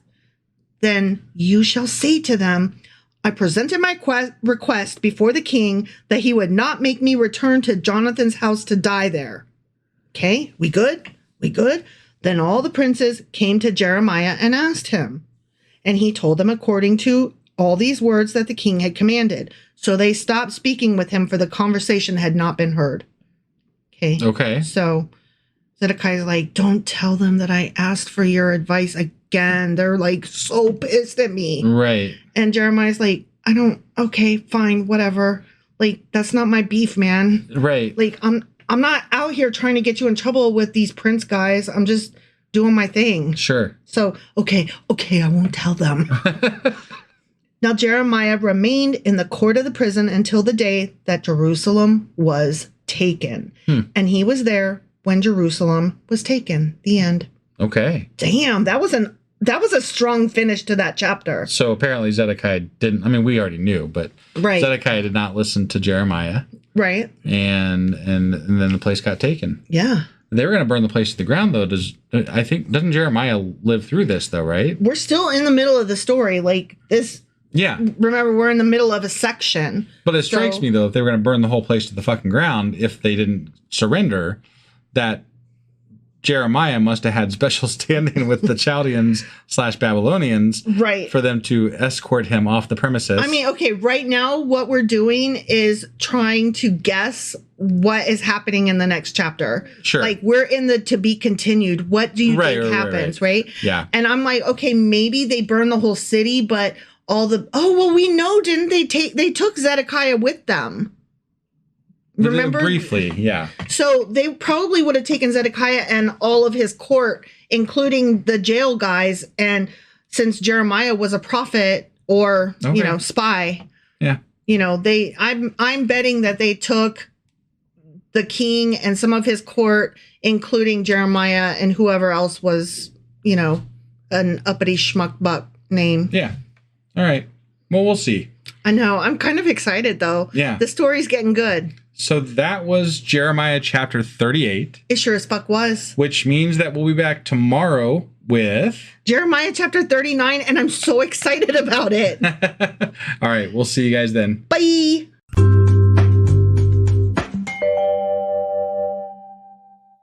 Husband. Wife. Do you remember what happened yesterday and where the hell we are today? Well, yesterday we read Jeremiah chapter 38. We did. And in that chapter, I believe Jeremiah was trying to tell everyone how they're all going to die and shit. So, there were some guards that, threw him in a cistern. Guards! They threw him in a cistern, in the muck and the mire and the in the pit and the whatever. And there wasn't enough bread for him and stuff. So, there was this other person that was working for the king Zedekiah. Yeah. And he was like, dude, he's going to die with no bread. Yeah. It was an Ethiopian eunuch. Yeah. Yeah, that guy. And so they were like, okay, go get 30 men or 3 men, one of the two, and go save him. Yeah. And so they went and saved him. And then they brought him to the king, and the king was like, for the second time, because he'd already talked to him in the past. This was more than the second time. Whatever. He's talking to him again. And he's like, hey, what's the real deal? Can you tell me the real deal? And then God's going to save us, right? You guys, secret miracle in your pocket. And Jeremiah's like, dude, I've told you this. Are you just gonna kill me? You gonna what's gonna happen? Like, why should I tell you? Yeah. And he's like, do you promise do you swear you won't do anything bad? And he's like, I swear to God, I'm not gonna do anything bad. And then Jeremiah's like, okay. And he told him, and the same thing, nothing new. Right, yeah. Same thing. He's gonna die, whatever, if he doesn't give up to Babylon or whatever. And then he, And Zedekiah was like, don't tell anybody what you told me. Yeah, that tracks. Okay. And then he was in the good prison instead of the cistern. Right. And that's pretty much, I think, what happened last time. He was not in the scribe's dungeon. No, he was in the better prison. I'm just so excited that a scribe had a dungeon.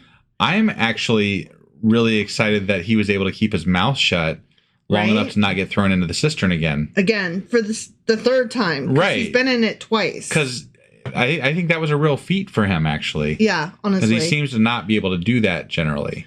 Well, I mean, he is playing the part of a double spy. So I mean, that's what I think. Yeah. I totally think that. Right. Yeah. So that was Jeremiah chapter 38. It sure as fuck was. Which means that today we're getting into Jeremiah chapter 39. All right, let's do this. Okie dokie.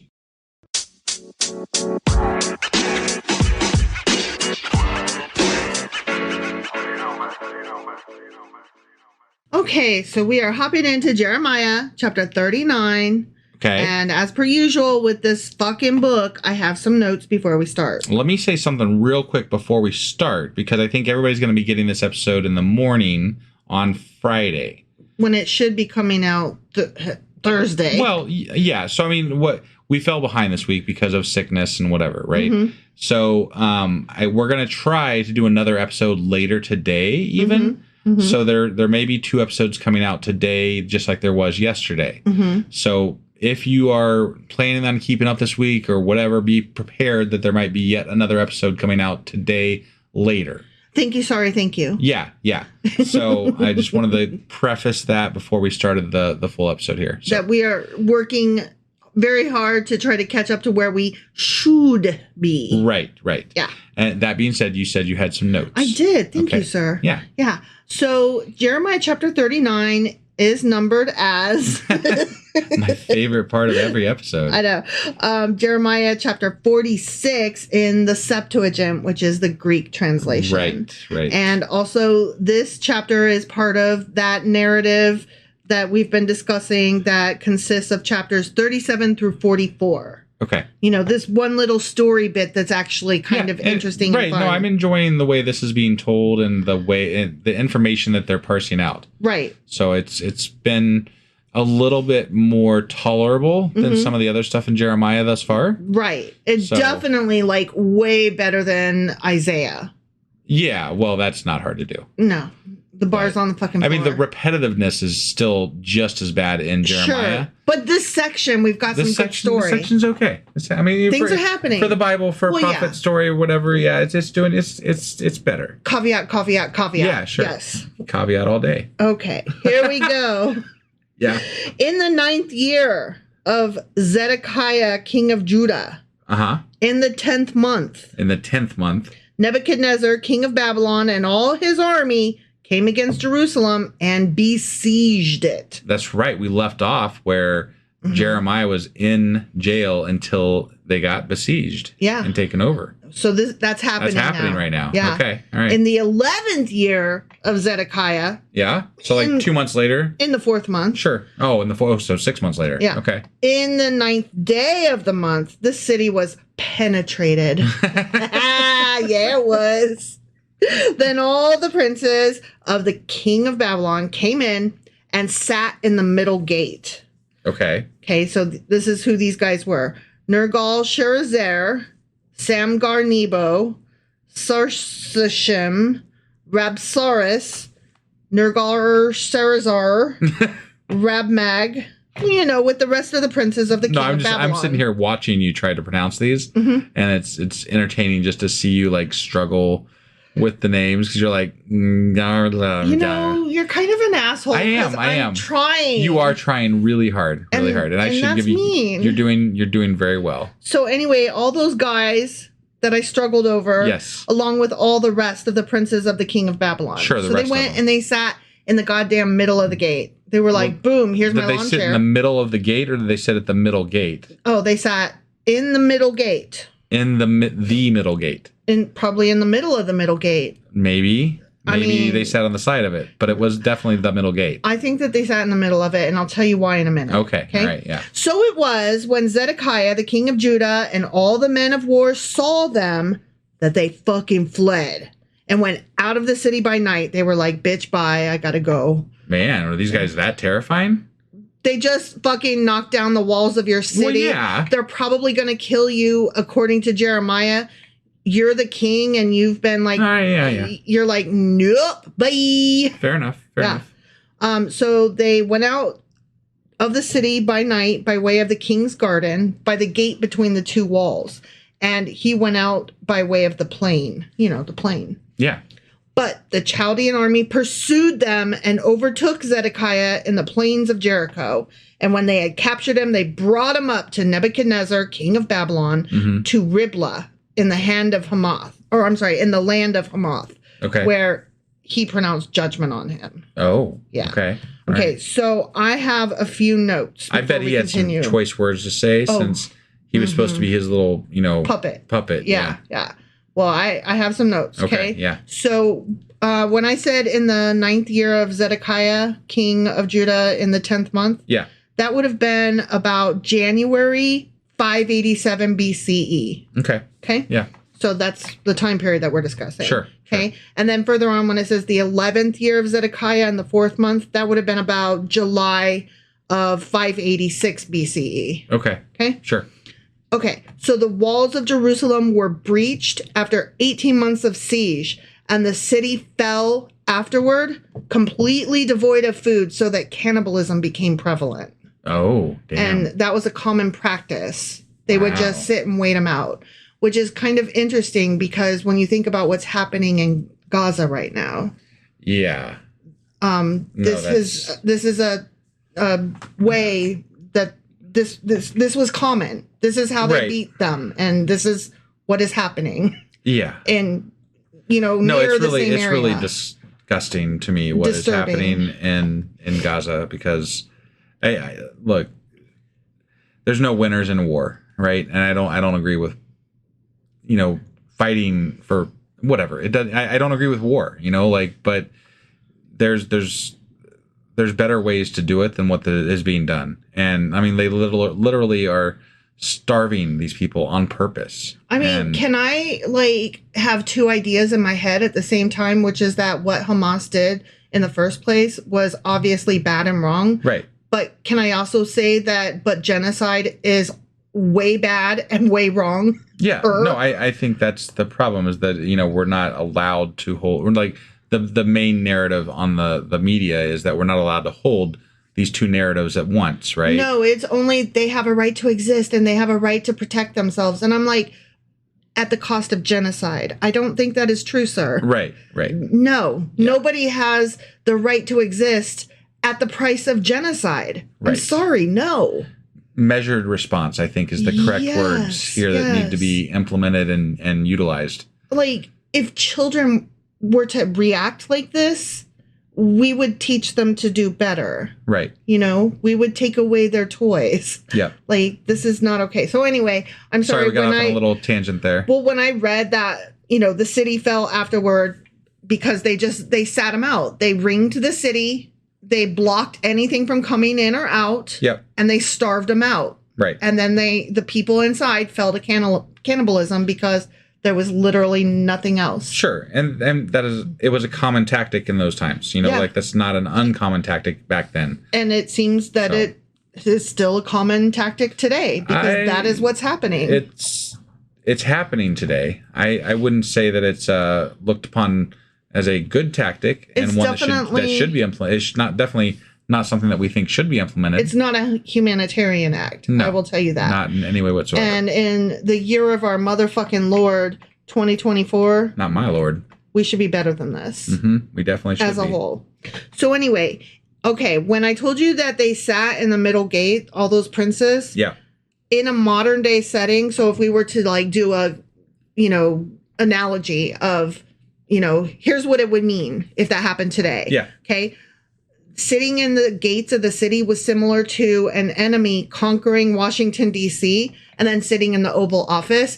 And all I could think was, but that happened on January 6th. No, it didn't. Okay. But similar. You know what I mean?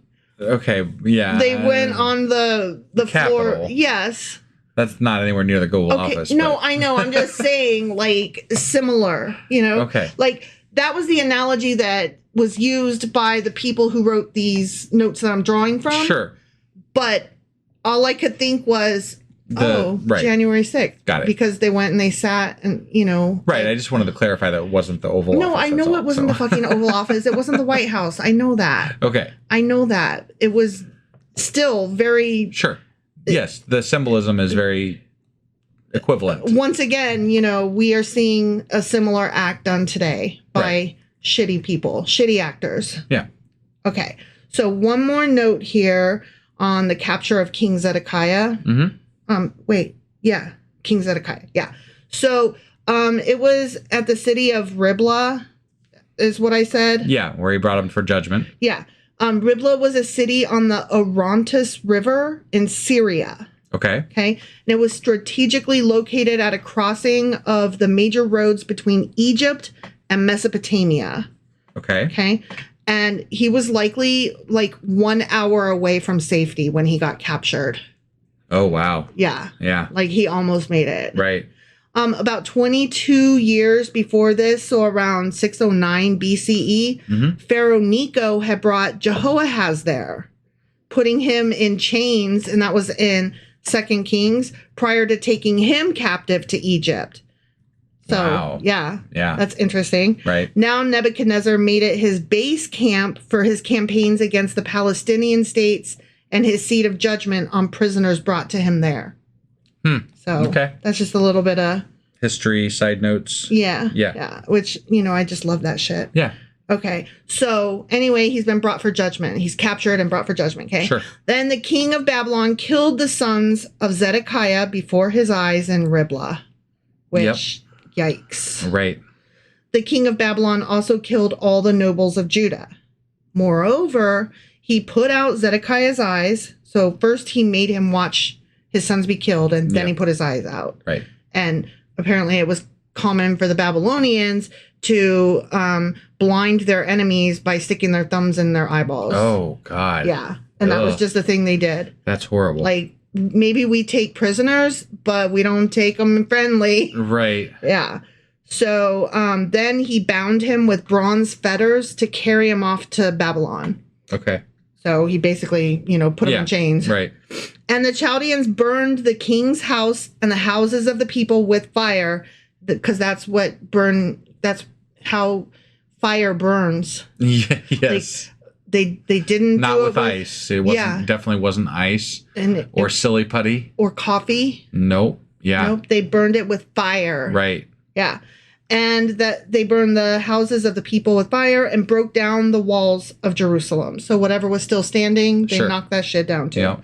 Then Nebuzaradan, the captain of the guard, carried away captive to Babylon the remnant of the people who remained in the city and those who defected to him with the rest of the people who remained. Okay. So there were some Judeans who were like, just kidding, I'm on your team now. Sure. Which is fair. Yeah. Well, and then even that's what Jeremiah has been promoting too. Yes. So, I mean, there was probably at least some people that listened to him and were like, yeah, you're here. We're definitely, we'll go with you. Nose goes. Right. Not it. Then Nebuzaradan, the captain of the guard, left in the land of Judah the poor people who had nothing and gave them vineyards and fields at the same time. So he didn't leave them completely bereft. Right, but I feel like that was more to work the fields for them. Oh, yeah. And it wasn't like giving them the fields. No, it was, and this is your job now. Right, yeah. You can eat, though. You get to live. Yeah. And work this land. Sure. So, I mean. Yeah. Was it cruel? It was less than murder. It was probably no worse than what they were dealing with before. Right, exactly. So. Exactly. Now we get into the next little section. Okay. Now, Nebuchadnezzar, king of Babylon, gave charge concerning Jeremiah to Nebuzaradan, the captain of the guard. So the king told his guard, take him and look after him and do him no harm, but do to him just as he says to you.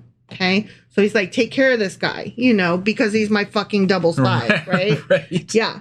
So he's like, thank you for not. This is totally vindicating everything right? that I thought.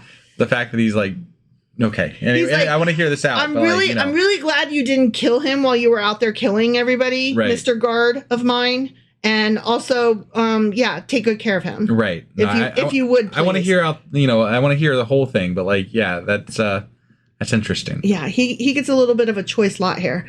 So Nebuzaradan, the captain of the guard, sent Nebushaban, Rabsaris, Nergal, Sherazar, Rabmag, and all the king of Babylon's chief officers.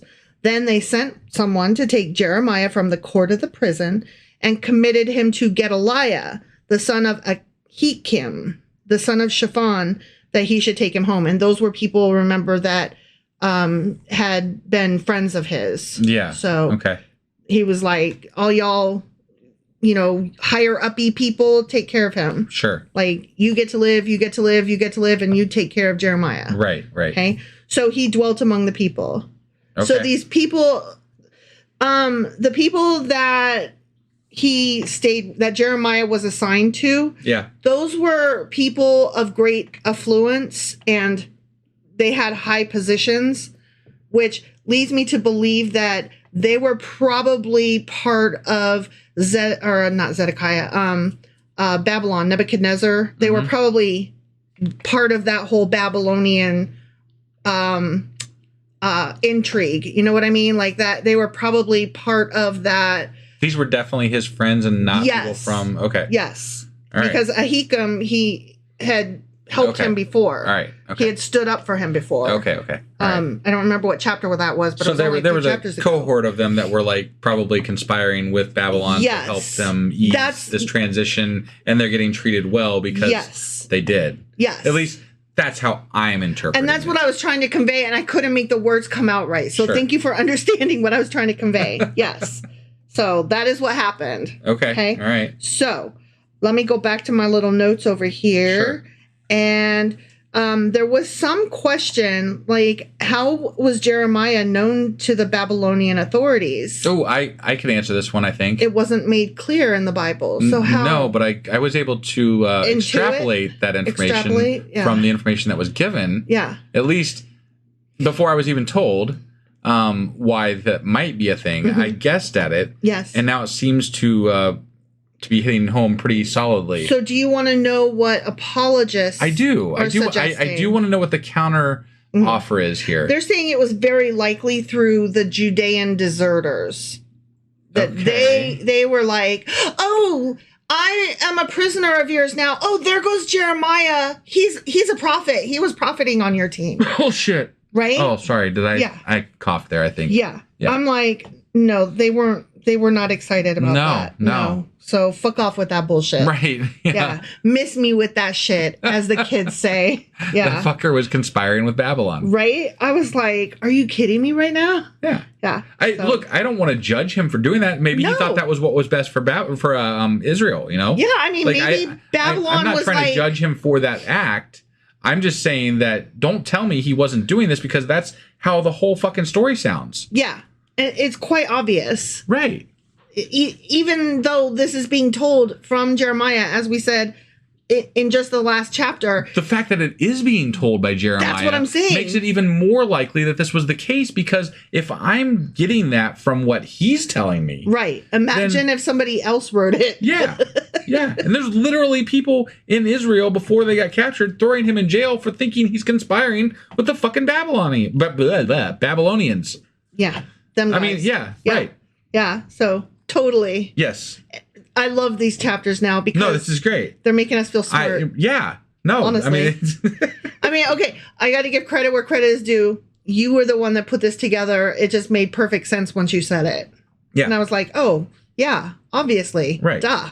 I mean, it's fun to just sit here and listen to this story because I have no preconceived notion as to what is going to happen or what isn't going to happen or what have you. Right. And so I'm just listening to you tell it to me and I'm like, well, that sounds like that could probably happen. Like I love being able to comment on how these things, how I see them working out, you know? Yeah. I'm not always right. No. I'm probably never right. Well, I'm only half right because there's always somebody else with a different idea. Right. Right.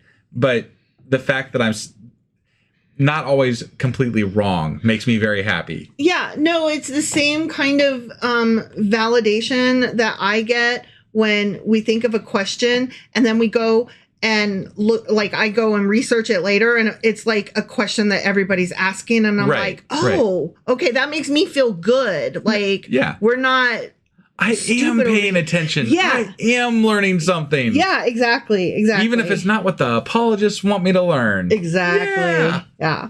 All right, so we got one little section left here, okay? Yeah. Meanwhile, back at the ranch, the word of the Lord had come to Jeremiah. I bet it did. I bet it did. While he was shut up in the court of the prison, saying, so here's God talking to Jeremiah. Sure. This is before he got rescued by the Babylonians?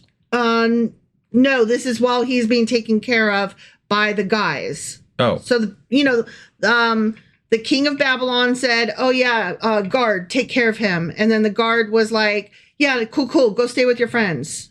Right, but it says while he's shut up in the court of the prison. Oh, you're right. Which is where he was. Yeah, my apologies. Okay. You're right. Sorry. Okay. So, according to Baruch, according to Jeremiah, according to God, because Baruch wrote this, right? Yeah. Whatever. Maybe. Go and speak to Abed-Melech, the Ethiopian. That's the guy that helped pull him out of the cistern. Wait a second. Abed-Melech got saved here? Yeah. All right. Because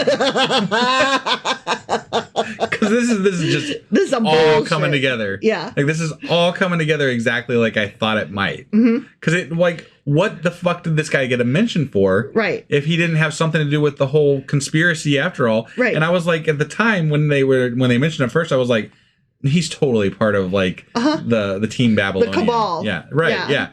And I'm like, okay, this is weird. Because like, why is this guy the servant of the king? He's a nobody, right? Right. Yeah. Okay. Anyway, go ahead. Sorry, so, I'm enjoying this immensely right now. I know. So. My smile is so big, it's making my cheek muscles hurt. Go and speak to Abed-Melech, the Ethiopian, saying, thus says the Lord of hosts, the God of Israel. Behold, I will bring my words upon the city for adversity and not for good. And they shall be performed in that day before you. But I will deliver you in that day. Of course he will. Random person, says the Lord. Yeah. And you shall not be given into the hand of the men of whom you are afraid. For I will surely deliver you, and you shall not fall by the sword, but your life shall be as a prize to you, because you have put your trust in me, says the Lord. Wow. The end. That's so beautiful and amazing and so easily prophesized when you are friends with the fucking Babylonians. Such bullshit. I know. Like, we're supposed to take this whole book as a prophecy, and it's nothing but BS. And it's propaganda. It's fucking politics. This is crap. And when I'm reading the apologists, they're like, oh, because he trusted in the Lord and put his faith, and what a brave man. And they're like, just in love with Abed-Melech. No, his team won out. That's all that happened here. Jeremiah's team won out. You can't be that foolish. You know what I mean? Like, no, they can. Do you think that they really believe that? The apologists? Yeah. 100%. Really? Yeah, they have to in order to keep their entire structure of their God real and relevant. They have to believe this shit. They have to believe it the way that it makes sense as to where this is the word of God. Like, they're reading this from the perspective. Like, look, we're reading it from the perspective of this is a story that we're reading and there's words on a page, right? They're reading it from the perspective of our God, this God that we love and worship and respect and love, and he takes care of us, and we, whatever. All the things. But they have to do it from that perspective, because otherwise their entire world falls apart. Mm-hmm. And they just can't allow for that to happen. That's why there are apologists. Apologists are the ones that are like, this has to work. So how do we construct this the other way to make this work to where God is real? So they're enthusiastically trying really hard to twist their own brains into pretzels. Yes. It's the same conversation I have with theists all the time. They work from the end product backwards to make it happen the way they wanted it to happen.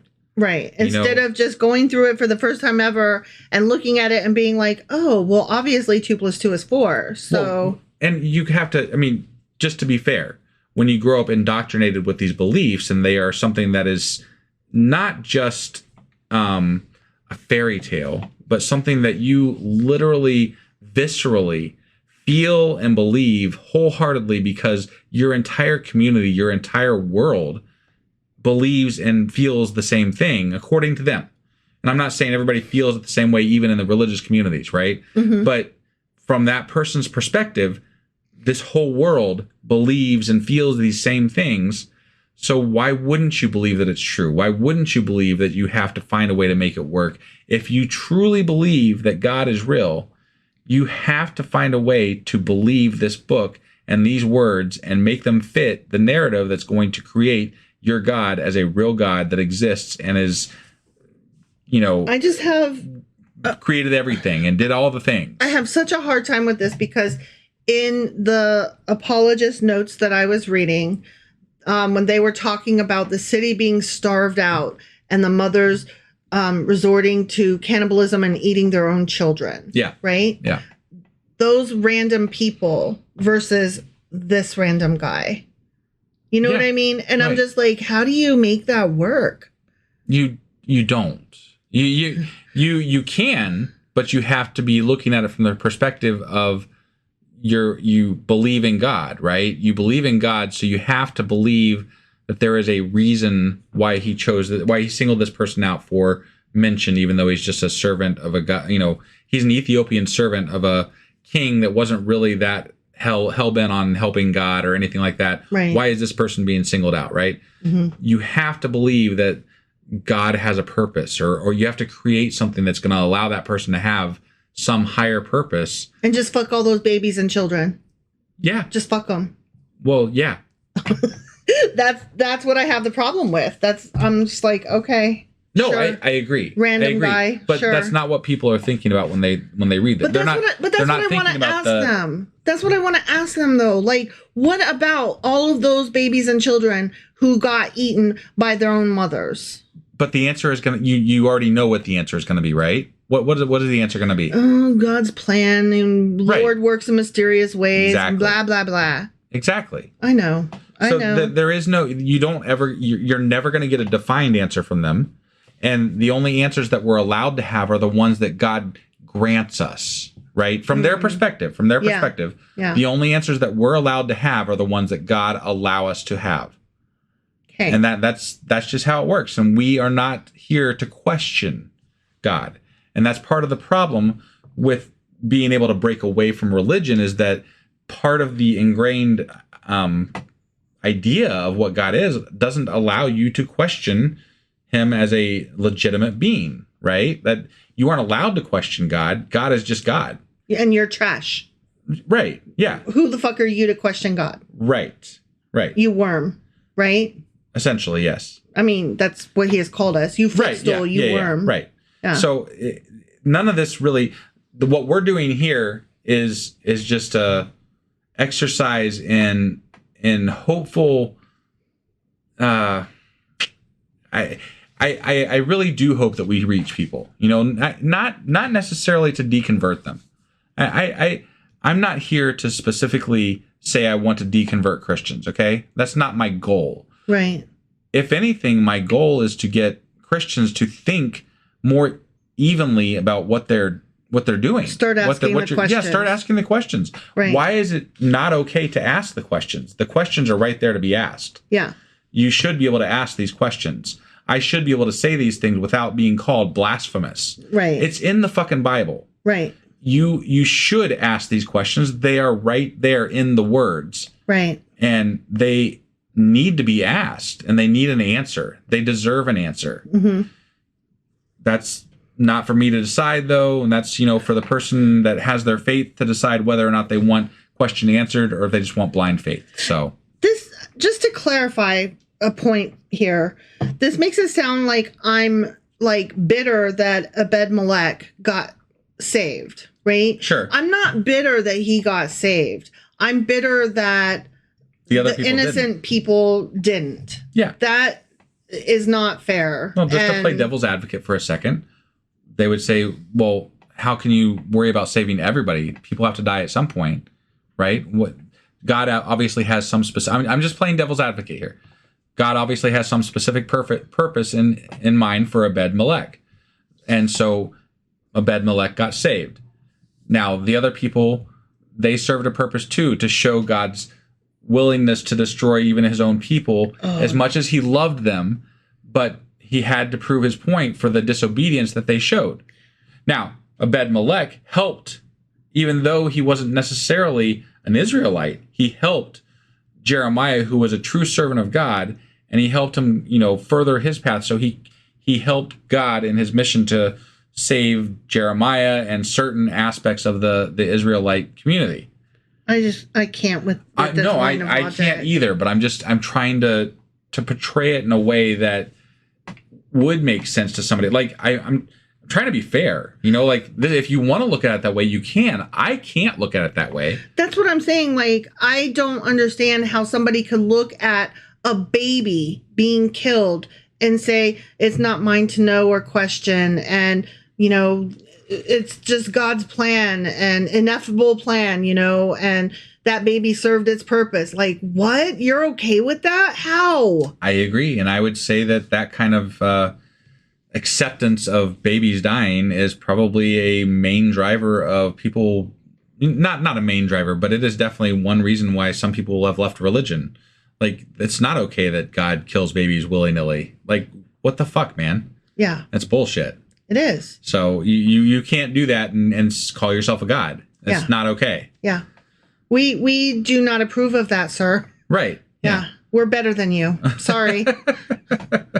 Anyway, I think we're rambling on here. We are. And just kind of... Fuck Ebed-Melech is all. Fuck honestly. God. Fuck God. Okay. Fuck God and the way that he saved Ebed-Melech and nobody else. Yeah. Okay? I'm sorry. Fuck that. Fuck this hypothetical God. Sorry, I get carried away in our little, how we play into the whole thing. But in canon, God's a dick. In canon, God is a dick. Okay. We'll end on that note. Sounds good. All right. That was Jeremiah chapter 39. Sure as fuck was. And we're hoping to be back later today, which it might be late evening, but we're hoping to be back later today with the last installment for this week, which will be Jeremiah chapter 40. Sounds good. All right. We will see you then. Bye.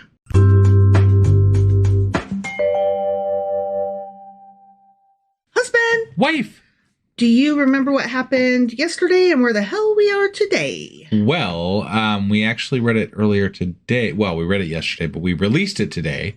And this one's going out later than we had liked. So, but yesterday, today, whatever, we read Jeremiah chapter 39. Correct. And in that episode, I believe King Zedekiah had his eyes gouged out by King Nebuchadnezzar. Because, they caught him. Because that's how you do. Yeah, he was told he's going to get screwed over. So he did. And then, let's see, Jeremiah got told he was gonna he got treated kind of like stately, very well, kind of like how you would treat somebody who's on traitor. Your team. Yeah, right. Yeah. And on top of that, the guy that tried to help him out and rescue him out of the cistern and all that, the Ebed-Melech, he got also treated well by Nebuchadnezzar. Curiouser and curiouser. It is. It solidified my ideas with regard to him being a double agent. Yeah, for sure. The important thing to note in that chapter is that Jerusalem got breached and went down. Yeah, and the other important note is that that being the case, this is the beginning of the Babylonian exile. Right. So those are the two important factors as far as timelines go and things like that. But the storyline, the double agent shit, I'm loving it. I love it. So good. I love it. It is great shit. It really needs to be some kind of Netflix series. It really does. This needs like fanfic something. Yeah. This is amazing. Yeah. I love it. All right. So that was Jeremiah chapter 39. Sure as fuck was. Which means that today we're reading Jeremiah chapter 40. All right. Let's do this. Okie dokie.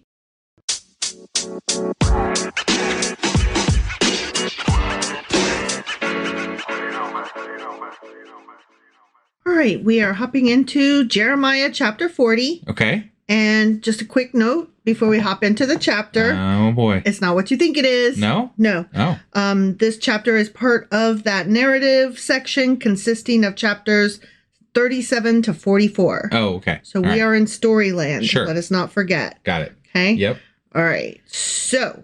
It's not a different chapter in the Not that I could find. Not that it was noted. That seems very odd to me. I didn't see that it was listed separately, so I'm just going with it. All right. All right. I'm calling BS on this, but okay. The word came. The word. Or I'm sorry, the word that came. The word that came. Okay. To Jeremiah from the Lord after Nebuchadnezzar.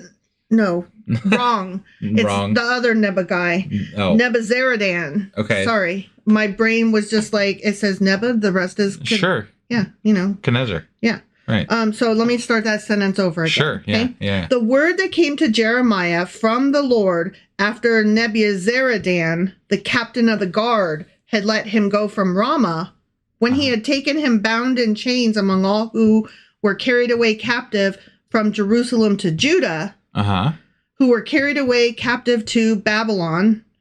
And that's the end of the sentence. Oh, so that's a really weird sentence. It's not a sentence. It's an intro, actually.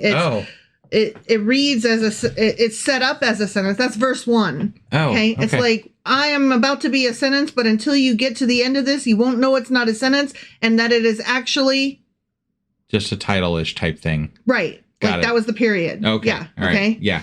Okay. And the captain of the guard took Jeremiah and said to him, "The Lord your God has pronounced this doom on this place. Now the Lord has brought it." Boom. He brought the boom.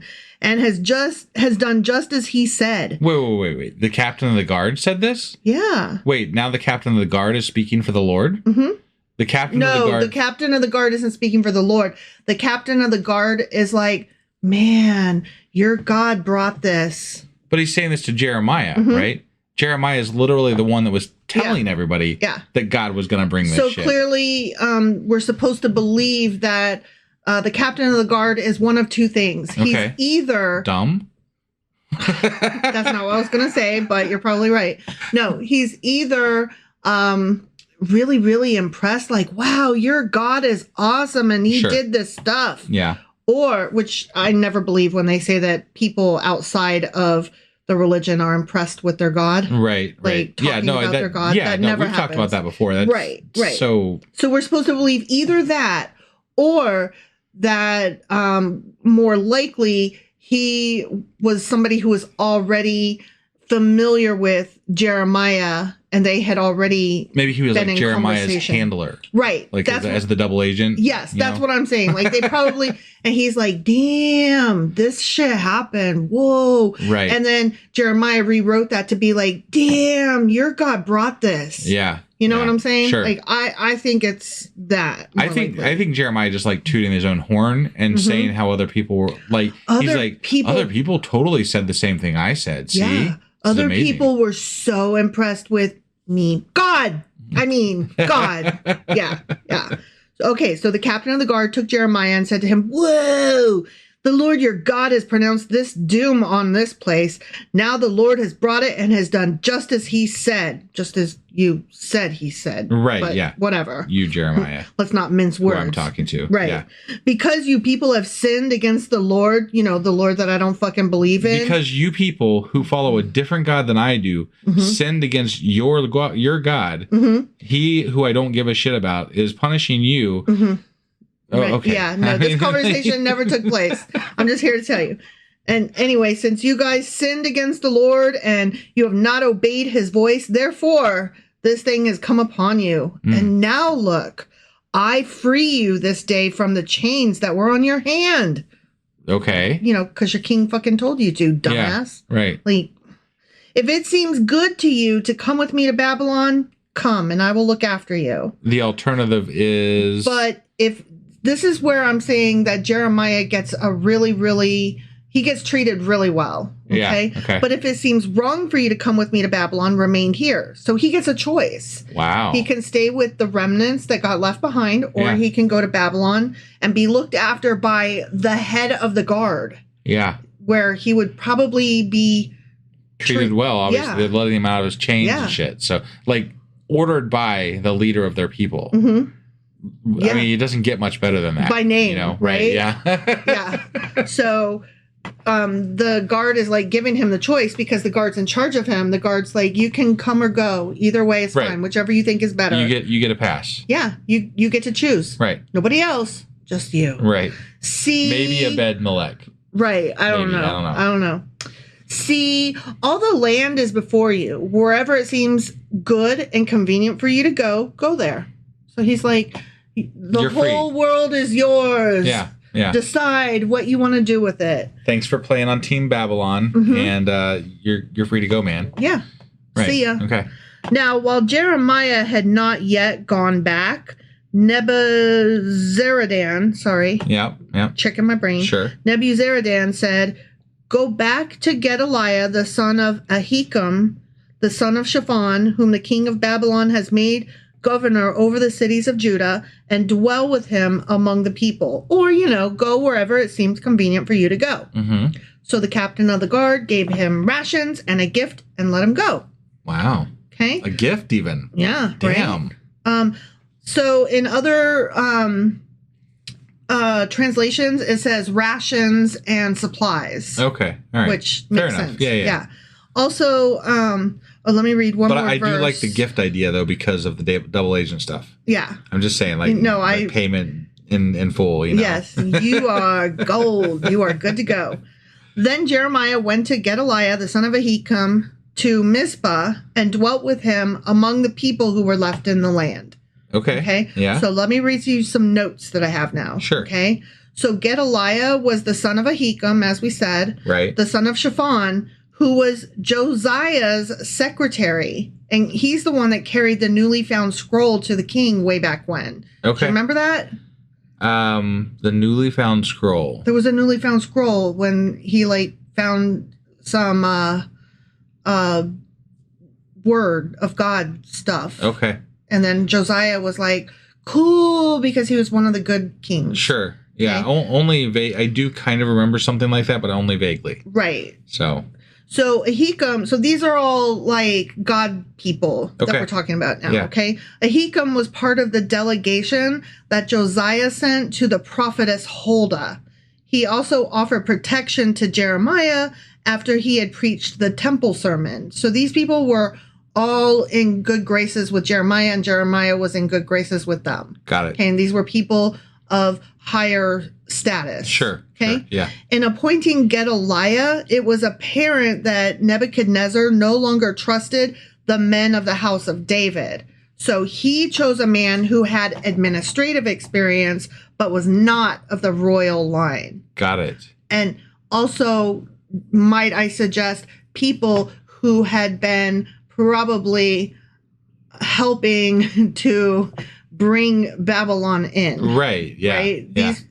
These people were all on Jeremiah's side, and Jeremiah was on Babylon's side. Yeah. So I just have to believe that there was this cabal, and that there was a whole coup that happened, and so it feels that way. Nebuchadnezzar is giving back the land to the people that he hand plucked. Yeah. Who had helped him. Right. Okay. So Jeremiah then lived among the poorest and most wretched of the land. Except for the people that were in charge that he was actually staying with. Right. But he stayed with those who were not sent to Babylon. Right. Okay. Yeah. The great bulk of these Judeans were of the underprivileged classes, but there were others, including some royal princesses, as well as remnants of the Judean army who may have been engaged in guerrilla activity against the Chaldeans. Wow, that's kind of interesting. Yeah. You don't really think of that when you're thinking of biblical times, like, guerrilla activity, guerrilla warfare and stuff like that. That's very interesting. Like underground. But that would describe a lot of rebels. the stuff that would describe a lot of the stuff earlier in the Bible when like the Canaanites were not ever completely destroyed. Yeah. And they just kept being there. Yeah. Like they were obviously engaged in some sort of like guerrilla warfare and like running over here to stay alive and then going over there and whatever, hiding out in somebody's attic. Yeah, sure. So to speak. Yeah. Yeah. So, I just thought that was kind of, okay. Yeah, right. I had no idea. And I wonder how they felt I wonder how those guerrilla warfare people felt about like people like Jeremiah and, all these people that stayed to run the kingdom for Nebuchadnezzar. Right. Yeah. Yeah. Interesting. Yeah. And when all the captains of the armies who were in the fields, they and their men, heard that the king of Babylon had made Gedaliah, the son of Ahikam, governor in the land, and had committed to him men, women, and children, and the poorest of the land who had not been carried away captive to Babylon, then they came to Gedaliah at Mizpah. Ishmael, the son... Call me Ishmael. Ishmael, the son of Nethaniah. Johanan and Jonathan, the sons of Kareah. Saraiah, the son of Tannemeth. The sons of Ephi, the Netophathite, and Jezaniah, the son of Maachathite, they and their men. Okay. Yep. And Gedaliah, the son of Ahikam, the son of Shaphan, took an oath before them and their men, saying, "Do not be afraid to serve the Chaldeans. Dwell in the land and serve the king of Babylon, and it shall be well with you. Okay. As for me, I will indeed dwell at Mizpah and serve the Chaldeans who come to us. But you gather wine and summer fruit and oil, put them in your vessels, and dwell in your cities that you have taken." Okay. Yep. Likewise, when all the Jews who were in Moab among the Ammonites and Edom, who were in all the countries, heard that the king of Babylon had left a remnant of Judah, and that he had set over them Gedaliah, the son of Ahikam, the son of Shaphan. Yeah. Then all the Jews returned out of all places where they had been driven and came to the land of Judah to Gedaliah at Mizpah and gathered wine and summer fruit in abundance. Oh, okay. So I guess they were like all of them? Happy or whatever. But that doesn't make any like. It sounds like the return to Judah, right? But I know it wasn't because that was 70 years down the line. Yeah. So this is some other return to Judah, or I'm interested in what that meant exactly. I guess, but like I guess it's like they were saying, okay, so Babylon is letting some of us live now that they've conquered Jerusalem and burned it down. Yeah. They're letting the rest of us live, and they're saying, and they put people that we know in charge. Right. So I guess it's safe to come out of hiding and come over here. So like maybe the people out in the countryside and stuff like that were like, well, let's go move into the city. There's plenty of room now. Right. That's rude. All right. But things about to get dark. Okay. Yeah. Moreover, Johanan, the son of Kareah, and all the captains of the forces that were in the fields came to Gedaliah at Mizpah and said to him, "Do you certainly know that Baalis, the king of the Ammonites, has sent Ishmael, the son of Nethaniah, to murder you?" Wow. Right? Man, this is quick to get back to the whole, intrigue. And yeah. But Gedaliah, the son of Ahikam, did not believe them. He was like, "Nuh-uh, no way. Why wouldn't you whatever? Nobody would try to murder me. I'm awesome. Okay. All right. I'm a good guy. Who would want to murder me?" I mean, you were installed by an enemy force, so, Then Johanan, the son of Kareah, spoke secretly to Gedaliah in Mizpah, saying, "Let me go, please, and I will kill Ishmael, the son of Nethaniah, and no one will know it. Why should he murder you, so that all the Jews who are gathered to you will be scattered, and the remnant in Judah perish?" But Gedaliah, the son of Ahikam, said to Johanan, the son of Korea, you shall not do this thing, for you speak falsely concerning Ishmael. Ishmael would never want to kill me. So, okay, I got some notes. Ready? Right. Yep. Ishmael, the son of Nathaniah, was of royal heritage.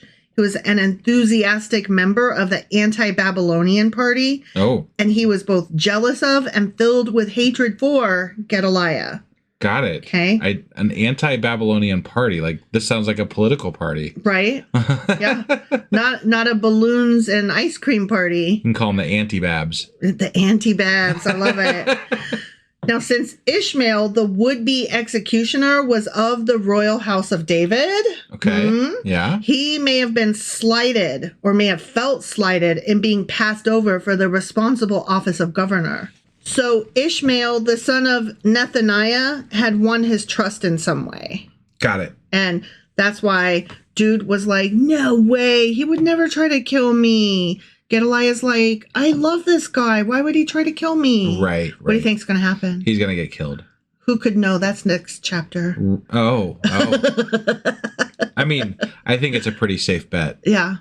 Because anybody who's that trusting, when they mention it like that, when they set it up like that, yeah, it's a done deal. They didn't know how to do foreshadowing very well back then. They really needed some literary agents and editors and stuff. Right. I feel like they're trying really hard to carry on this story in Judah when there's not really a story to be had there. Right. Like, the Babylonian exile has started. It's not just exiled. Started. It's done. It's on. Right. And this is the remnant that they left. Yeah. To field or to man the fields and stuff. Yeah. So I feel like this is like try hard here. Right. This is not really needed. Maybe. I don't know. We'll see what happens. But it is interesting to find out that there is still David's descendants around. So yeah, and they're clamoring for the. But Jeremiah seems to be on the other guy's side. Right. Maybe. Right. I don't know. We'll see. Jeremiah's got a bad lot. He always gets in these predicaments where he's going to get in trouble for saying what he says. So it would make it more interesting to finish out the rest of the book if we had some more, machinations and intrigue. It wouldn't be any fun if you had everything was rosy and good. So yeah, got to get some politics up in here. Definitely. They're still fighting for power. The whole city is done, gone, and burned down, and the land has been conquered, and they're still fighting for power over what's left. Right. That is hilarious to me, honestly. Yep. So that was Jeremiah chapter 40. Sure as fuck was. And before I get into what we're doing next, but I do want to cover this. So this is coming out as soon as we get done recording this, which is early morning, like after midnight on what would have been Friday. Friday night. Is now going into Saturday. Right. So we're going to get this out now. And then tomorrow we're going to be recording the Q&A at some point later in the evening tomorrow. And then we'll be recording the book club, I think, on Sunday at some point. But it won't be like our normal morning release times. Right. So I apologize for that in advance. We're still working to catch up. Yeah. And we don't want you slighted over, us having missed days so you guys get less content. We're trying to give you the same amount of content, but the schedule has had to be changed around a little bit so that we can squeeze it all in. And this just lets us do it in a way that is less stressful for us. So rather than doing 3 episodes all in one day. Yeah, we're going to keep it on schedule this week, but it is going to be a little behind schedule in that schedule. Yes. So, anyway, that was Jeremiah chapter 40. Sure as fuck was. And like I already said what we'll be back with, so I guess I don't really got to cover that. But beyond that, on Monday, we will be back with Jeremiah chapter 41. All right. We'll see you guys then. Bye.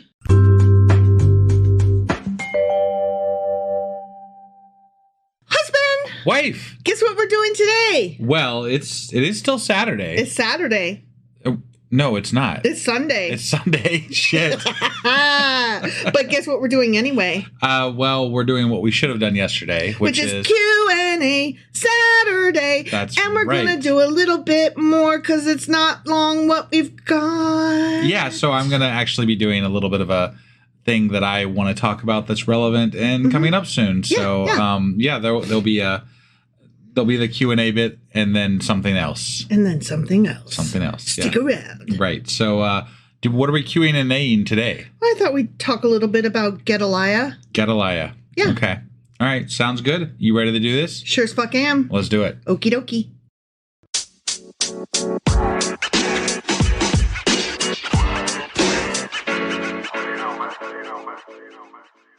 All right, so let's talk about Gedaliah. Do you remember what he is, who he is, what he was doing? How about you tell me? Because off the top of my head, I don't exactly recall. I think he's like the new leader, maybe? Kind of, yeah. Okay. So you'll remember that Babylon came in and Zedekiah was like, boom, gotcha, to the entire city. Yeah. Except for like Zedekiah had run off and then Babylon was like, his eyeballs out and all that wonderful stuff. Still gotcha. Stuff. Yeah. And so then the leader of Babylon was, I can't remember his name, is why I keep saying Babylon. Nebuchadnezzar? Yeah, Nebuchadnezzar. That's right. Him. He was like, so I need a leader down here with the remnant poor folk that are left behind. Sure. Right? Yeah. And so he's looking around and he's like, I see you guys who are like kind of royalty, but I don't trust any of y'all fucks. Yeah, we've tried this before. It didn't work out well. Yeah. So I think I am going to use Gedaliah and appoint him as my my governor of this area. Sure. He's got administrative experience. He's not of the royal line. He's going to work with me. So I think that'll be cool. Okay. All right. Yep. And so then Jeremiah was given the choice of you can go with the prisoners to he was like, should Babylon? I stay or should I go? Should I stay or should I go now? You definitely fed me that line. I did. But if he had gone, he would have been treated really well because he would have been right under the captain of the guard, which was Nebuzaradan or something. Something like that, yeah. Zadalon. Right. I don't know. Anyway, whatever that dude's name was. Right. He would have been treated very well. Or he could stay behind with the remnants and kind of try to, rally them a little bit and maybe take care of them or whatever. Sure. So he chose to stay, which I find very interesting and odd, but okay. Right. So Gedaliah, governor of Judah, what's up? Right? Yeah. So, okay, Gedaliah then was like, hey, you know what? Let's try to make the best of this, okay? Let's just try to, rebuild the land a little bit, see what we can fix here. Yeah. And the people are like, yeah, okay. Right. Yeah. But then Ishmael, the son of Nethaniah, was like, I should have been made the governor because I am from the royal party and I fucking hate you. Yeah. And then so somebody was like, I don't think you should talk like that. And Ishmael was like, I'm going to kill that bitch. Right. And then someone's always pissed off when somebody else is in charge. I know, right? And so then somebody was like, hey, Gedaliah, I think this Ishmael dude might want to kill you. Right. And Gedaliah was like, get the fuck out of here. Right. That would be stupid. We're happy now. We're rebuilding the land. And plus he was, I think, getting along with the guy that was going to say, well, they had served in the same court for the last decade or whatever. Right. So he's like, no way. He would never. Right. You're being stupid. This is my pal. Yeah. We serve together. We do good together. Yeah. So he's like, you're silly. So let's talk about Gedaliah. Okay. The name Gedaliah means Yah has become great. Okay. So his name is godly, I guess. Sure. Okay. He was the son of Ahikam, who saved the life of the prophet Jeremiah. Okay. I don't know if you recall back when, like in the earlier chapters of Jeremiah, there was a guy who kind of stepped in and like one of the governor people, like one of the people with high stature, kind of took his side and was like, let's not kill this one. Yeah. Don't kill him. Yeah. So that was Ahikam, who was Gedaliah's daddy. Right. Okay. And so Ahikam was the grandson of Shaphan, who's mentioned in relation to the discovery of the scroll of teaching, which I mentioned this when we were reading it. Yeah. Some scholars identify that as the core of the book of Deuteronomy. Okay. So remember when like it all went missing, and then this one guy was like, Josiah, we found it. Yeah. Look what we found. Yeah. Yeah. And so Josiah was like, that's cool. Right. They just found it like on the shelf of some library or whatever. As you do, you know. Yeah. Yeah. So anyway, that's how this family is related. Okay. So they're not of the royal line of David, but they are important. Royal David line adjacent. Right. Okay. Right, yeah. Yeah. So Gedaliah was appointed by Nebuchadnezzar of Babylon as governor of the Yehud district. The Yehud district, huh? Yehud. I love that name. Yeah. Which was formed after defeat of the kingdom of Judah and the destruction of Jerusalem in part of territory that previously formed the kingdom. Okay. Okay. Yeah. So he was supported by a Chaldean guard stationed at Mizpah. Okay. So, you know, Babylon, Nebuchadnezzar. That guy. Why can't I suddenly remember his name? I don't know. Nebuchadnezzar was like, okay, we won and now we're leaving. And here, guard guy, you stay behind and I choose you, Gedaliah to, wait, is that his name? Gedaliah? Yeah, Gedaliah. I'm having a hard time with names. I apologize. He's like, guard guy, you're in charge. Gedaliah, you're the governor. And now I'm out. Peace, deuces, bye. And he went back home. Right. Okay? So they didn't really have free reign. They were in charge, but they were in charge as long as they did the bidding of what Nebuchadnezzar has said to do. Yeah, but they were given freedom within structure. Sure. You know, structured freedom. Right. So, I mean, it was a gilded cage, but it was a cage nonetheless. Yeah.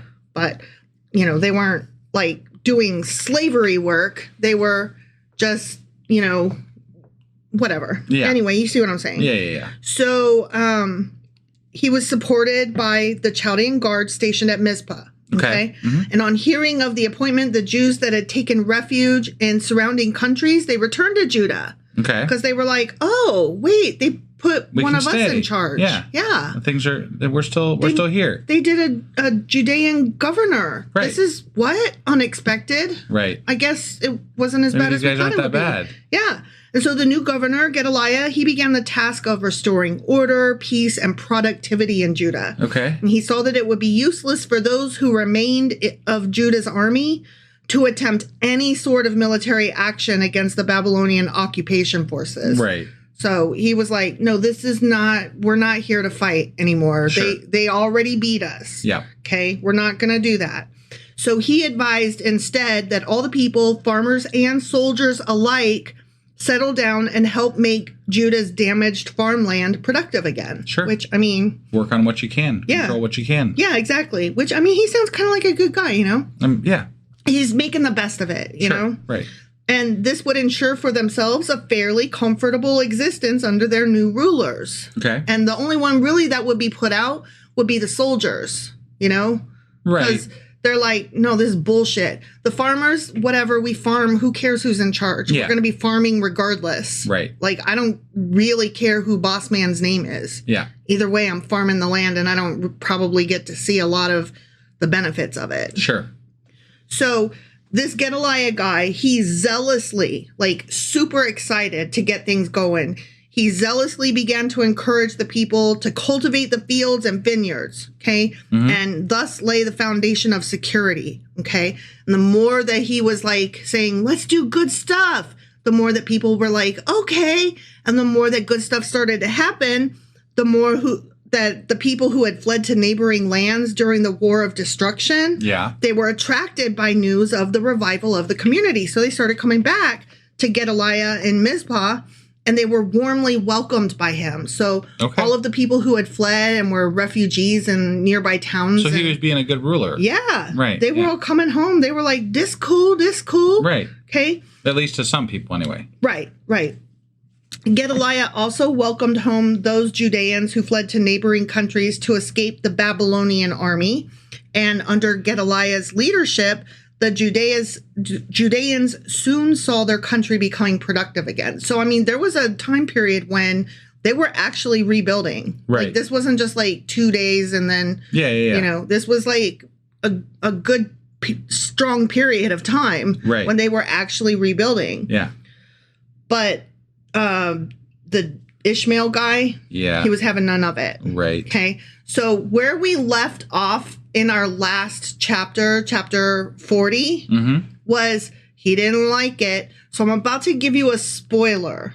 Okay. Okay. Because when we read on Monday in chapter 41, Ishmael is actually going to kill Gedaliah. Which we guessed at. We did guess. I mean, it wasn't like a real big foreshadowing. It's not like a super spoiler. Right. The reason that I'm giving that away in this little Q&A section is because that assassination has repercussions to this day. Oh, yeah. Wow. The assassination of Gedaliah left Judah devoid of any Jews or Jewish rule and completed the destruction of the first temple. Oh, wow. Yeah, like that was it. It was done at that point. So they destroyed themselves, essentially. Yes. Jewish sages established the fast of Gedaliah. So this is a day of memorial still today. Wow. Yeah. It's observed on the 3rd day of Tishrei, so as not to coincide with Rosh Hashanah, which is the Jewish New Year that occurs in the late summer / early autumn. Okay. Okay. Yep. It's suspected that his assassination occurred on the first day of that time period. Okay. But they don't want it to coincide with that, so that's why they celebrate it on the 3rd day instead. Sure. But yeah, that is still actually one of the, I think, 4 feast days. Interesting. Yeah. So I didn't want to talk about Gedaliah without mentioning that he is actually still significant today. Right. Yeah. So that is my little tidbit on Gedaliah. We will still read a little bit about him on Monday when he's not dead yet. Sure. Yeah. But gets dead real fast. Right. Okay. Yeah, so that brings us to what I wanted to talk about. Oh, yeah? Yeah, and some of you may have heard that tomorrow, being Monday, the April the 8th, 2024, there's going to be a total solar eclipse. A total eclipse of the heart? No, the sun. Yeah. Total eclipse of the heart. So it struck me out of left field, kind of, and it shouldn't have, because this happens every time there's something weird happening, different happening, whatever. It happens pretty much daily, actually, I would say. Somebody's got some sort of a prophecy, some sort of an idea that the apocalypse is going to happen, that the end of times is on its way. It is on its way every day, always. Yeah. For several thousand years now. Yeah, they're kind of late, but I mean, whatever. So we keep always having these new things where they're like, the end of the world is coming on this date, right? Remember Y2K? Yes. I don't know that was real biblical, though. That was more like the computers are going to ruin it. Yeah, right. Yeah. So well, I'm sure there were some biblical stuff going on then, but, it didn't feel biblical to me. I was in Florida at the time, and a lot of the people that I talked to, they were actually stockpiling water and weapons and canned goods. Wow. Yeah, because they were like, society is going to fall. I mean, to be fair, my mom bought a lot of canned goods and some water and I think some duct tape or something. I don't know. Right. We had a stockpile. I remember. Yeah. So, yeah, that happened during Y2K. Kids, ask your parents what Y2K was about. Anyway, so tomorrow, actually, as you don't have much time, probably. If you're listening to this today, which we're going to release this as soon as we're done, you've got till tomorrow. And then tomorrow, if you're listening to this, if you don't listen to it before, 1 or 2 o'clock in the afternoon. Eastern time. Shit's probably already happening, man. Yeah. So, I mean, if the world ends, we won't get a lot of listens on this one. So, I guess if the world ends, the number of listens we did or didn't get is going to be the last of our concerns. Exactly. That being said, in the interest of kind of giving the other side and the information that I have heard from them. Oh my. I am going to play a couple of clips here. So okay. I'd like you guys to just listen, and then we'll come back and we'll talk a little bit more about this, okay? That sounds fun. All right, let's do this. Okie dokie. And this is what you don't know about 3 days of darkness. The solar eclipse on April 8th has stirred interest and concern related to biblical prophecy. It will be a total eclipse visible across the U.S., which won't happen again for 20 years. And it is not just any eclipse like the ones we have seen before, as it will be on the same day as the 3 days of darkness in Egypt. During an eclipse, the moon blocks the sun temporarily. But beyond its visual spectacle, people see connections to warnings in Scripture about signs from God. In the biblical scriptures, astronomical phenomena are alluded to as warning signs, as the Bible tells us in Joel 2 verse 31. The sun shall be turned into darkness, and the moon into blood before the great and dreadful day of the Lord comes. A past eclipse on August 23, 2017, went through 7 cities named Salem. Another eclipse will cross America with a similar pattern over 7 cities called Nineveh, as in the book of Jonah. The word Salam, according to the Bible, is peace. So God is said to have offered peace 7 times through these signs. This next eclipse crosses Nineveh cities and makes a perfect cross on the center of the nation. Right in the center of the cross is a city called Rapture. What is God's message? He's coming very, very soon. And then there's this one. The solar eclipse is coming next month and will cross over many cities named Nineveh.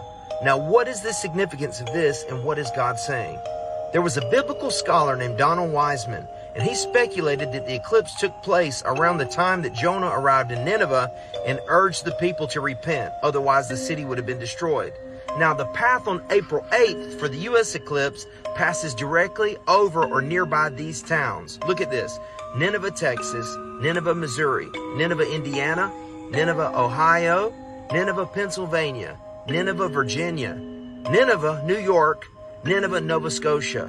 Now, Nineveh is mentioned in the Bible, most notably in the book of Jonah, where it was associated with a city full of sin and vice. Now, prior to its fall, however, Nineveh was the largest urban center in the world.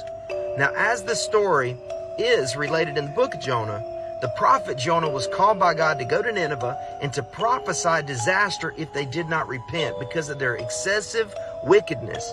Now, Jonah wanted nothing to do with Nineveh. He did not listen to God. And we all know the story of Jonah, but thank God the second time he listened and he went to Nineveh and preached to them, and they listened and they repented. So is this eclipse coming a sign from God because of the significance of all the cities named Nineveh?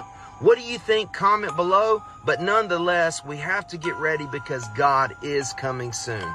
Comment below what you think about this issue. Okay, so that was that.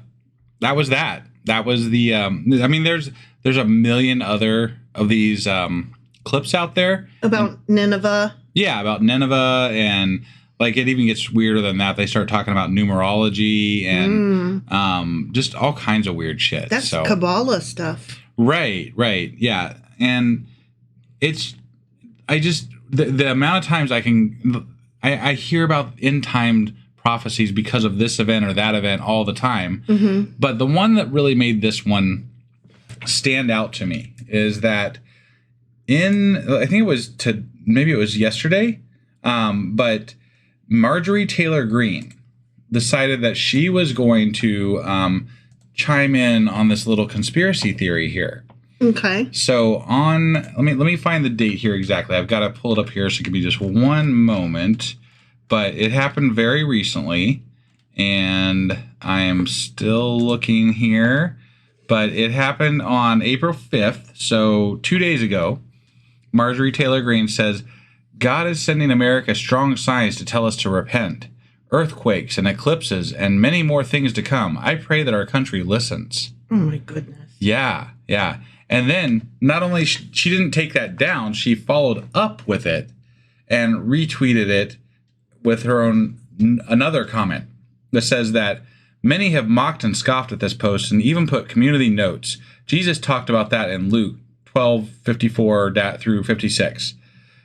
Yes, eclipses are predictable and earthquakes happen, and we know when comets are passing by. However, God created all these things, and uses them to be signs for those of us who believe.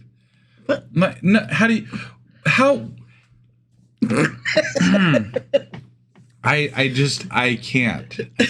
You can't even formulate words. No, it's so it angers me. Like, it's so asinine. How are natural events signs? I've never understood this. How are natural events that can be calculated signs? We've known about this eclipse way longer than you've been alive, Marjorie Taylor Greene. Right. So, like, it has no significance. It is just something that it was and is and will always happen.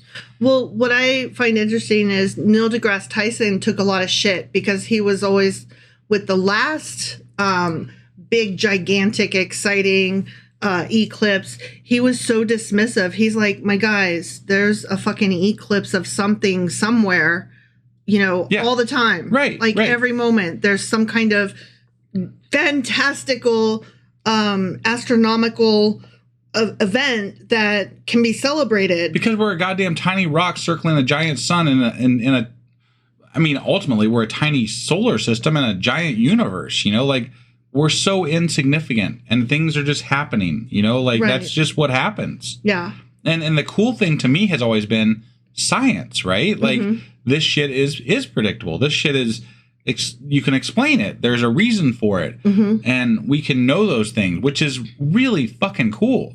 Yeah. But then these religious nuts have to turn it into a goddamn prophecy. And a circus. Yeah. And make shit up because like they were talking about the towns of Nineveh that it's supposed to go through, and that's not actually... not exactly correct, I don't think. There's only like 3 towns of Nineveh, not like 8 or some shit like that. Yeah. And it's not a goddamn X or whatever the fuck they're trying to say it is. Right. Well, there's multiple symbols that they're attaching to it. There's like an A and a cross and a, whatever. Like they're attaching all kinds of symbolism to these things. So right. And they're just throwing spaghetti at the wall and hoping something sticks. Honestly, it's clickbait. But the truth is that we have a congresswoman in our national political realm who is spreading these fucking conspiracy theories. Right. Like she believes that this is a sign from God, that it might be the beginning of the rapture, end times, or some shit like that. She believes this shit. And she's not alone. There are many people who think this is a sign. Which is silly in and of itself. But for somebody of that caliber... that stature. Yes. That standing. To be in our hallowed halls of it's a fucking Congress, embarrassment. It is very embarrassing. Yeah. Like this is embarrassing for the United States to have somebody up there saying conspiracy theory bullshit based on biblical fucking prophecies. Right. You gotta be kidding. That's so fucking 1600s. Right. I mean, what the fuck? Well, and the whole 3 days of darkness. Yeah. Like, I literally was looking that up because I was like, what's a 3 days of darkness? Sure. Yeah, it falls on a Thursday, Friday, Saturday, so we're good, y'all. Right. It's Sunday. We're good. Yeah. It's past and we're all here. Yep, that's not it. This isn't the one. This isn't the one. Nope. I didn't see 1 day of darkness, much less 3 of them. And tomorrow it's only supposed to be like 7 minutes of darkness or some shit like that. Right. So get the fuck out of here with that. But I did make some merch out of this. I made some I wasn't raptured t-shirts and hoodies and mugs and stuff. And it's got the date on it. And it's got the date on it. So if you guys want to get your merch for the solar eclipse and show everybody how you weren't raptured, head over to our website, and check out the merch shop. I should get some for my parents because they won't have been raptured either, and I'm sure they'll find that very disappointing. I mean, probably, yeah. Anyway, I didn't really have anything specific to like. There is no facts to discuss here, right? This is just all a bunch of idiots on fucking online making shit up to fit their narrative that they want the world to end. So that's all. That's all I had. I just had to share it with you, and I had to tell you how mad that Marjorie Taylor Greene shared this bullshit on her fucking Twitter feed. And she's an idiot, and you're mad. I am. I'm mad because you know what? Okay, because people always ask, why do we get angry? Why do we care so much about the Bible and Christianity, and why do we get upset about it? I get upset about it because of this kind of bullshit. We have a political figurehead in our government who believes that the world is going to end tomorrow. Right. because of a sign from fucking God. I don't want someone like that making decisions for me in our government. Right. I don't want someone like that thinking that they have any right to influence my life at all. Right. Because they're dumb. They're just fucking dumb. And here's the thing, like, I can hear the argument being like, but they have faith and just let people have their own different faiths. No, this is not a difference of opinion, y'all. She's saying that this is a sign from God. It is not. I'm not saying that your God doesn't exist in this sentence, okay? Right. I'm not talking about your faith or your belief. What I am saying in this very moment is that no, an eclipse, which has been calculated to the minute, right, is not a sign from God. It happens regularly. Yes. This is what I am telling you. Right. Like, I'm not even talking about opinions. I'm not talking about, can't we all just get along and, you kids just hug each other and make up. No, I'm not going to. Right. No, she's an idiot at best and a idiotic liar at worst. Right. Yeah. Which one is your pick? Yep. I'm going with idiotic liar because she has been known to lie and she's an idiot. Right. I mean, she did believe in like Jewish space lasers or something starting forest fires. So I don't know, whatever. She's an idiot and has no business in politics. Yeah. Yeah. No, that much she's proven. So I didn't really have anything else to share about it. I just wanted to discuss that and talk about it for a minute because obviously the solar eclipse is happening on Monday, possibly today when you're listening to this, at the very least tomorrow if you're listening to this as soon as it comes out. So I want everyone, something else to say.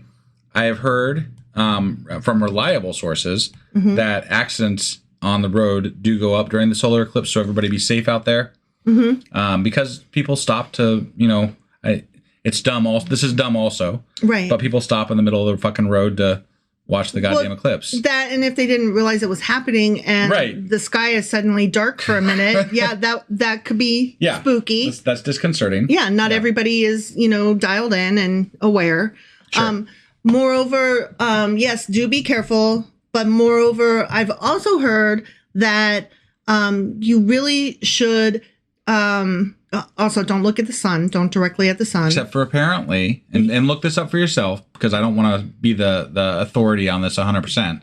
But apparently there are 2 minutes in which you are allowed to look at the sun because the sun's not there. The sun's not there. So you're not looking at the sun. You're looking at the lack of sun. Right. But I just...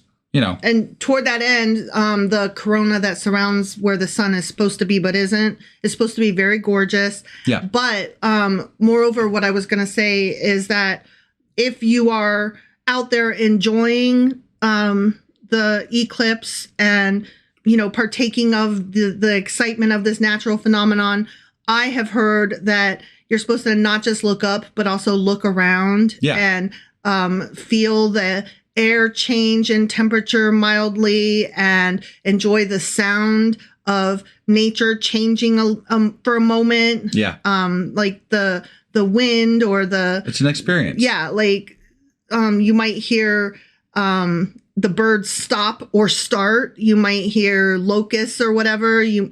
Whatever. Yeah. Things will happen. Things will happen. Also, I have heard that during a, full solar eclipse like this, that the air might even get a little shimmery in some places. Really? Yeah. Okay. Like, so look around and tell me what you see. Yeah. And we are right. We are literally right in the path of this thing. So Dayton, Ohio. Yeah. But it's supposed to be cloudy overhead tomorrow. Yeah, so I'm really we might sad not. about that.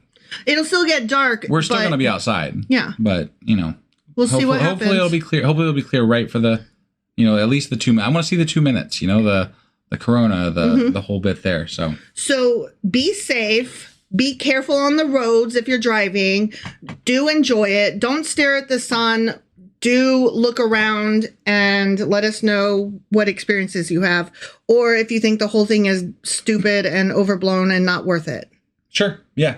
On that note, I think we are not doing a book club this week because time just got away from us, and something got to go, and the weekend ones are usually the ones we got to skip when we fall behind. Right. So that being said, I will get the weekly wrap up out here after this, and then we will be back tomorrow with Jeremiah chapter 41.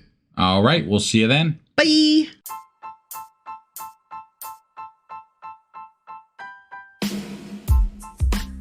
Hey, wife, I guess that's the end? But husband, that's just sad. It doesn't have to be. We are on lots of social media platforms like Twitter. Our handle there is sacrilegious_D. For D's nuts. Oh my God. Stop doing that. Anyway, we're also on Facebook, Instagram, and Pinterest. There's a link to all of our social media sites at our website. Ooh, we have a website? Yeah, it's sacrilegiousdiscourse.com, where you can also find a link to our merch shop. We have a merch shop? Yep, we have podcast-themed clothing, mugs, notebooks, and more, as well as an atheist and science-themed products. Wow, our fans should really go check that out right now. Definitely. They can get in touch with us by sending an email to sacrilegiousdiscourse@gmail.com. But before they do that, we could really use some help. Oh yeah? With what? Well, it's not free running the podcast, and we need some financial support in order to get better equipment, which will free up time so we can concentrate on our podcast and our fans. Okay, so what should they do? Head over to patreon.com/sacrilegious discourse and sign up as a contributor on our podcast. Supporters there receive additional bi-weekly episodes that we record just for our Patreon members for as little as $2 a month. Also, we'd really appreciate it if you would like and subscribe on whatever platform you're using. And Apple Podcast reviews help us out tremendously. Like and subscribe. Leave an Apple review. Join us on Twitter. Support us on Patreon. That's a lot of instructions. Don't forget to say thanks. Thanks. Okay, bye.